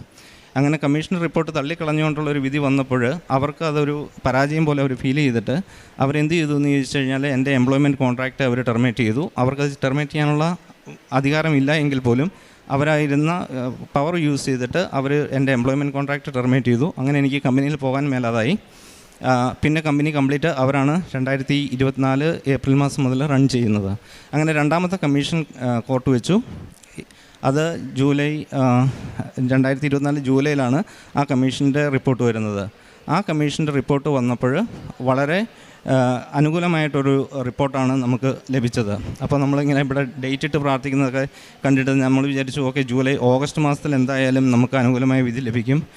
പക്ഷേ ഒന്നും ലഭിച്ചില്ല. ഒക്ടോബറിൽ നമ്മൾ വിചാരിച്ചു നമുക്ക് ലഭിക്കും, പക്ഷേ ഒന്നും കിട്ടിയില്ല. അങ്ങനെ നമ്മൾ ഒക്ടോബർ എൻഡ് ആയപ്പോഴേക്ക് 2025 ജനുവരിയിലേക്ക് അത് പോസ്റ്റ്പോൺ ചെയ്തിട്ട് ഇത് വന്നു, വെർഡിക്റ്റ് ജനുവരിയിലായിരിക്കും എന്ന് പറഞ്ഞിട്ട്. അങ്ങനെ 2025 വെർഡിക്റ്റ് വന്നപ്പോൾ നമ്മൾ പരാജയപ്പെട്ടു, ലോവർ കോർട്ടിൽ പരാജയപ്പെട്ടു. അപ്പോൾ നമുക്ക് വളരെയധികം ഒരു മാനസിക ബുദ്ധിമുട്ട് നേരിടുന്നതാണ്. കാരണം നമ്മൾ കമ്പനിയിൽ ജോലി പോയിക്കൊണ്ടിരുന്നതാണ്. അപ്പോൾ അങ്ങോട്ട് പോകാൻ പാടില്ല. നമ്മൾ തന്നെ പടുത്തുയർത്തിക്കൊണ്ട് വന്ന ഒരു പ്രസ്ഥാനത്തിൽ നിന്ന് നമ്മളെ പുറത്താക്കുന്ന ഒരു സിറ്റുവേഷൻ, പിന്നെ അവിടെ നിയമപരമായിട്ട് നമുക്ക് തിരിച്ച് കയറേണ്ട അവസ്ഥ, ഇതെല്ലാം വളരെയധികം മാനസികമായിട്ട് ബുദ്ധിമുട്ടുണ്ടാക്കുന്ന ഒരവസ്ഥയായിരുന്നു. എങ്കിലും നമ്മൾ പ്രതീക്ഷ കൈവിട്ടില്ല. 2025 ജനുവരി കഴിഞ്ഞിട്ട് നമ്മൾ വീണ്ടും അപ്പീൽ കോർട്ടിൽ ട്രൈ ചെയ്തു. അപ്പീൽ കോർട്ടിൽ ട്രൈ ചെയ്ത് അതിൻ്റെ വെർഡിക്റ്റ് ഏപ്രിൽ മാസത്തിൽ വന്നു. ഏപ്രിൽ മാസം വന്നപ്പോൾ അവിടെയും നമ്മൾ പരാജയപ്പെട്ടു. ഇതിനകത്തെല്ലാം വളരെ ഈസി ആയിട്ടുള്ള കാര്യങ്ങളാണ്, പോയിൻറ്റ്സുകളാണ് നമ്മൾ വരുന്നത്. നമ്മളെല്ലാം നമ്മുടെ മെറിറ്റിൽ ഡിപ്പെൻഡ് ചെയ്തുകൊണ്ടാണ് നമ്മൾ കൊടുത്തുകൊണ്ടിരുന്നത്. അപ്പോൾ ഒക്കെ നമ്മൾ മൈൻഡിൽ വിചാരിക്കും ഇതെല്ലാം നമുക്ക് ഈസിയായിട്ട് ജയിക്കാൻ പറ്റും. കാരണം വരുന്ന പോയിൻറ്റുകളൊക്കെ നമുക്ക് കണ്ടിക്കാൻ പറ്റുന്ന പോയിൻറ്റുകളാണ് വന്നുകൊണ്ടിരുന്നത്. അപ്പോൾ നമുക്ക് ഒരു പ്രതീക്ഷ ഉണ്ടായിരുന്നു ഇതെല്ലാം ജയിക്കാൻ പറ്റും. പക്ഷേ നേരെ വിപരീതമായിട്ട് നമ്മൾ 2 കോർട്ടിലും തോറ്റു.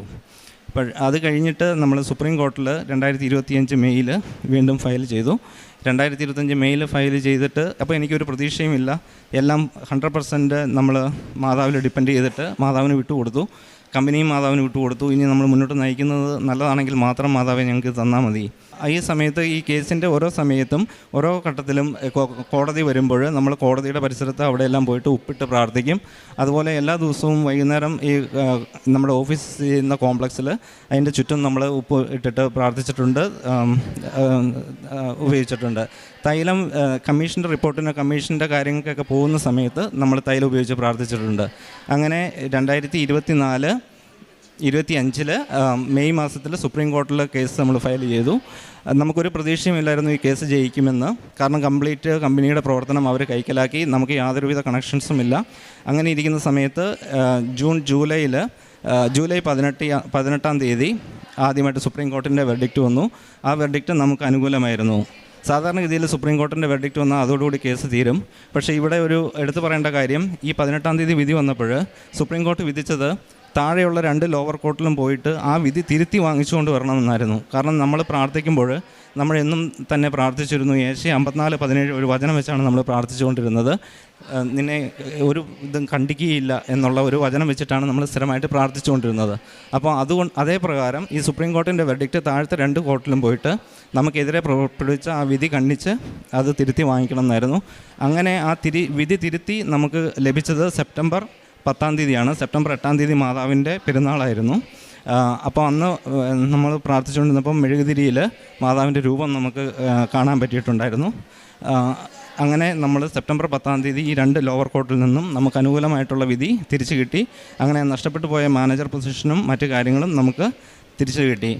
കമ്പനി ഈ ഒരു 2 വർഷ കാലയളവിൽ വളരെയധികം ഉന്നതിയിലായിരുന്ന കമ്പനി, അതായത് 10-30ഓളം സ്റ്റാഫ് ഉണ്ടായിരുന്നു. വളരെ നല്ല രീതിയിൽ പോയിക്കൊണ്ടിരുന്ന കമ്പനി വളരെ മോശപ്പെട്ട രീതിയിലേക്ക് വന്നിരിക്കുകയാണ്. ഇനിയും പക്ഷേ നമുക്ക് മാതാവിൽ ഉറച്ച വിശ്വാസമുണ്ട്. ഇനിയും ഇത് മുന്നോട്ട് നയിക്കാൻ പറ്റും, ഇവിടുന്ന് ഇത് പടുത്തുയർത്താൻ പറ്റുമെന്നുള്ള ഒരു വിശ്വാസം മാതാവിൽ നമുക്കുണ്ട്. പിന്നെ ചെയ്ത കാരുണ്യ പ്രവർത്തികൾ എന്ന് പറയുകയാണെങ്കിൽ വിസയ്ക്ക് വേണ്ടി വിഷമിച്ചിരുന്ന ഒരു ചേച്ചി ഉണ്ടായിരുന്നു ഞങ്ങളുടെ അടുത്ത്.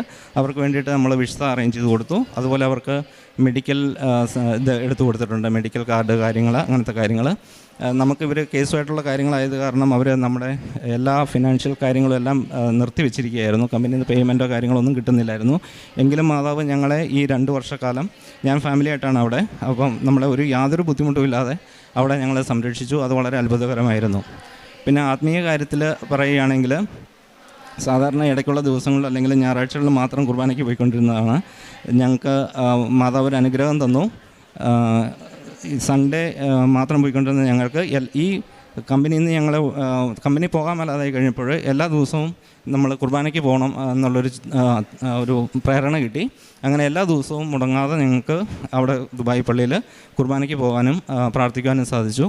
അപ്പോൾ നമ്മൾ കുർബാനയ്ക്ക് പോയിട്ട് എല്ലാ ദിവസവും നമ്മൾ ഒരു വചനം മാത്രം പറഞ്ഞ് പ്രാർത്ഥിക്കും. കുർബാന കഴിയുമ്പോൾ നിയമാവർത്തന പുസ്തകത്തിൽ നിന്നുള്ള വചനമാണ്, ബലവാനെതിരെ ബലഹീനനെ സഹായിക്കാൻ നീയല്ലാതെ മറ്റാരുമില്ല എന്നുള്ളൊരു വചനം വെച്ചിട്ട് ഞങ്ങൾ പ്രാർത്ഥിക്കുമായിരുന്നു എല്ലാ ദിവസവും.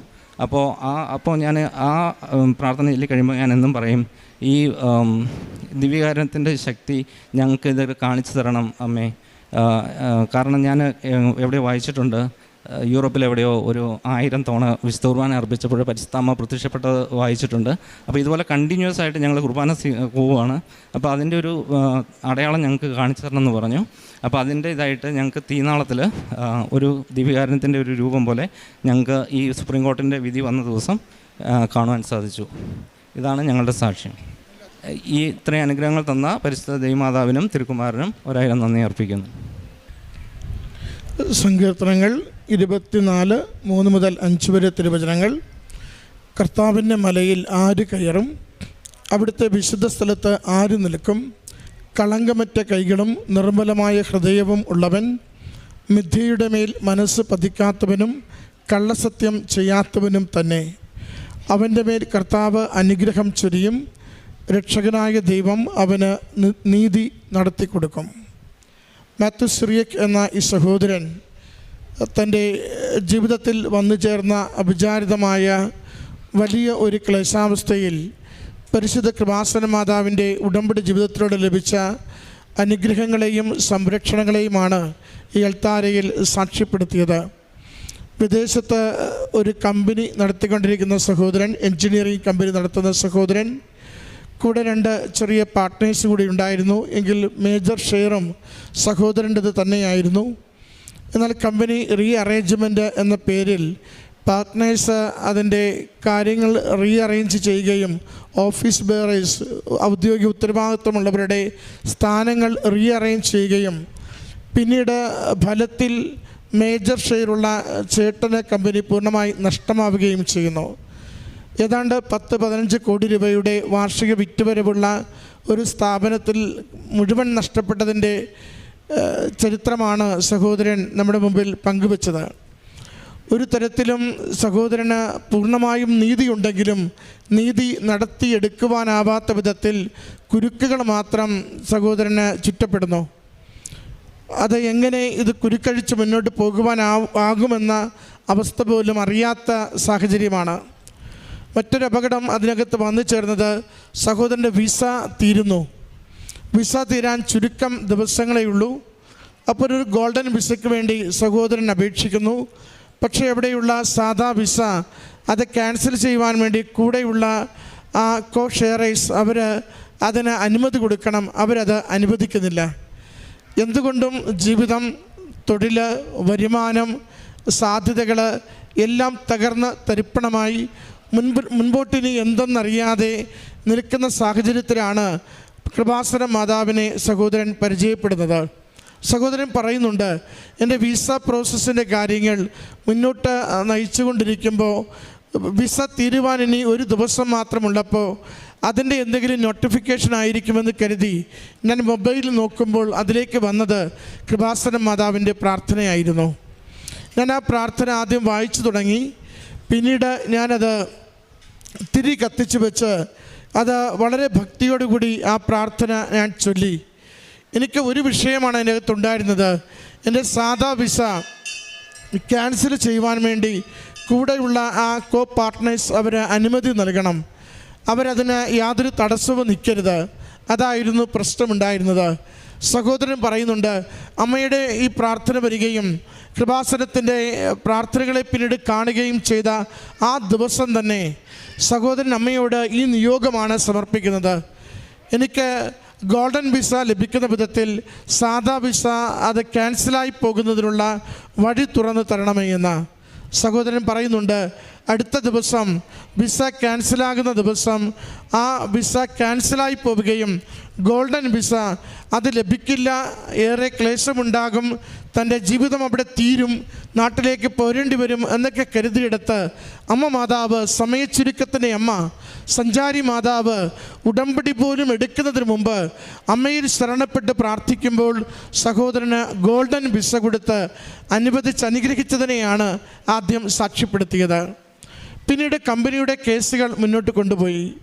അത് കേസ് കൊടുത്ത ലോവർ കോടതിയിലും അപ്പർ കോടതിയിലും കേസ് പരാജയപ്പെട്ടു. സഹോദരൻ പറയുന്നുണ്ട്, എല്ലാം അറബി ഭാഷയിലാണ് കേസ് നടക്കുന്നത്. അവർ വളരെ ശക്തമായി നിൽക്കുകയും ഓരോ കാര്യങ്ങൾ ഫാബ്രിക്കേറ്റ് ചെയ്ത് അനുകൂലമായി വയ്ക്കുകയും ചെയ്യുന്നതുകൊണ്ട് സഹോദരൻ്റെ നീതിക്ക് വേണ്ടിയുള്ള അപേക്ഷകളൊന്നും തന്നെ സ്വീകരിക്കപ്പെടുന്നില്ല, തിരസ്കരിക്കപ്പെടുന്നു. പിന്നീട് മെമ്മോറാണ്ടം ഓഫ് അസോസിയേഷൻ എന്നത് ക്ലാരിഫൈ ചെയ്ത് കൊടുക്കുകയും അതിൻ്റെ അകത്ത് മേജർ ഷെയർ ആരുടേതെന്ന് തെളിയിച്ചു കൊടുക്കുവാൻ സഹോദരന് സാധിക്കുകയും ചെയ്തതിലൂടെ സുപ്രീം കോർട്ടിലാണ് ഈ കേസ് അവസാനം പരിഗണനയ്ക്കെത്തുന്നത്. സുപ്രീം കോടതിയിൽ പോകുമ്പോൾ ശരിക്കും യാതൊരു തരത്തിലും പ്രതീക്ഷയില്ല. കാരണം കേസ് മുഴുവനും ലോവർ കോടതികൾ മുഴുവനും എതിർ പാർട്ടിക്ക് അനുകൂലമാക്കി വച്ചിരിക്കുന്നു. അങ്ങനെയാണ് സഹോദരൻ ഇവിടെ വന്ന് തീർത്ഥാടക ഉടമ്പടി എടുക്കുന്നത്, അച്ഛനെ കണ്ട് പ്രാർത്ഥിക്കുന്നത്, ഉടമ്പടി നേർച്ച വസ്തുക്കളുമായി തിരികെ പോകുന്നത്.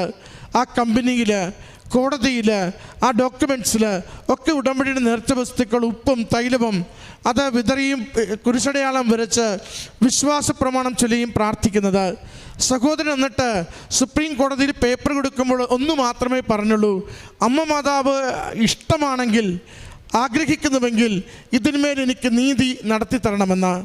സഹോദരൻ പറയുന്നുണ്ട്, അത് കൊടുക്കുമ്പോൾ യാതൊരു പ്രതീക്ഷയും എനിക്കോ ഇതറിയാവുന്ന ആർക്കുമോ ലഭിക്കില്ല. കാരണം അത്ര കണ്ട് സ്ട്രോങ് ആയിട്ടുള്ള ആർഗ്യുമെൻറ്റ്സ് എതിർകക്ഷികൾ വെച്ചിട്ടുണ്ട്. അതുകൊണ്ട് അവർക്ക് ആ കോടതി കൂടി അനുവദിച്ചു കൊടുക്കുവാനാണ് എല്ലാ സാധ്യതയും. എന്നാൽ അമ്മ മാതാവ് അഭിഭാഷകയായി കൂടെ വരികയും എല്ലാ കുരുക്കുകളും അഴിച്ചു കൊടുക്കുകയും എല്ലാ നീതിയും ന്യായവും നോക്കിയെടുക്കുകയും എന്നിട്ട് ഈ സഹോദരന് മാനേജർ എന്ന ആ പോസ്റ്റ് നിലനിർത്തിക്കൊണ്ട് മുഴുവൻ അധികാരവും സഹോദരന് അനുവദിച്ചു കൊടുത്തുകൊണ്ട് സുപ്രീം കോടതി അനുകൂല വിധി പുറപ്പെടുവിച്ചു. ചെറുതല്ല, 10-12 കോടി രൂപയുടെ ആസ്തി ഓരോ ടേൺ ഓവറുള്ള ഒരു കമ്പനിയുടെ ഏറ്റവും ഗൗരവമുള്ള ചുമതലയുള്ള ഉത്തരവാദിത്തമാണ് സഹോദരന് ഏൽപ്പിച്ചു കൊടുക്കുന്നത്. അതുമാത്രമല്ല, ഒരു അഡീഷണൽ ക്ലോസ് സുപ്രീം കോടതി ഇട്ടിരുന്നു, ലോവർ കോടതികളിലുള്ള വിധികൾ മുഴുവനും തിരുത്തിക്കൊണ്ട് വരണമെന്ന്.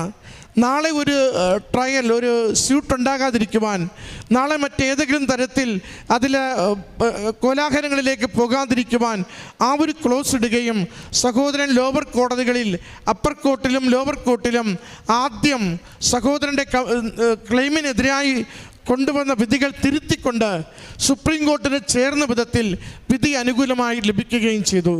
അതാണ് സഹോദരൻ ഈ അൾത്താരയിൽ സാക്ഷ്യപ്പെടുത്തുന്നത്. അമ്മ മാതാവ് സമയച്ചുരുക്കത്തിന് നാഥ, സഞ്ചാരി മാതാവ് അഭിഭാഷകയായി കൂടെ നിന്നുകൊണ്ട് നീതിക്ക് വേണ്ടി കളങ്കരഹിതമായി ജീവിതം അമ്മയ്ക്ക് സമർപ്പിച്ച് പ്രാർത്ഥനയോടുകൂടി ഉടമ്പടിയിൽ മുന്നോട്ട് പോകുമ്പോൾ എത്ര വലിയ ശക്തികൾ എതിര് നിന്നാലും ആ ശക്തികളെ മുഴുവനും തകർത്തുകൊണ്ട് ആത്യന്തികമായ വിജയവും നീതിയുടെ നടപ്പാക്കലും നമുക്ക് വേണ്ടി നേടിത്തരുമെന്ന് സഹോദരൻ തൻ്റെ സാക്ഷ്യത്തിലൂടെ ലോകത്തോട് വിളിച്ചു പറയുകയാണ്. സഹോദരൻ പറയുന്നുണ്ട്, യെശയ്യാ 54:17 ഞാൻ നിരന്തരം വായിച്ചു കൊണ്ടിരുന്നത്. എൻ്റെ പ്രാർത്ഥന മുഴുവനും ഈ ദൈവവചനത്തിലായിരുന്നു. നാം യെശയ്യാ 54:17 ഇങ്ങനെ വായിക്കുന്നുണ്ട്, നിന്നെ ഉപദ്രവിക്കുവാൻ ഉണ്ടാക്കിയ ഒരായുധവും ഫലപ്രദമാവുകയില്ല, നിനക്കെതിരെ വിധി പ്രസ്താവിക്കുന്ന എല്ലാ നാവുകളെയും നീ ഖണ്ഡിക്കും. കർത്താവിൻ്റെ ദാസരുടെ പൈതൃകവും എൻ്റെ നീതി നടത്തലുമാണ് ഇതെന്ന്.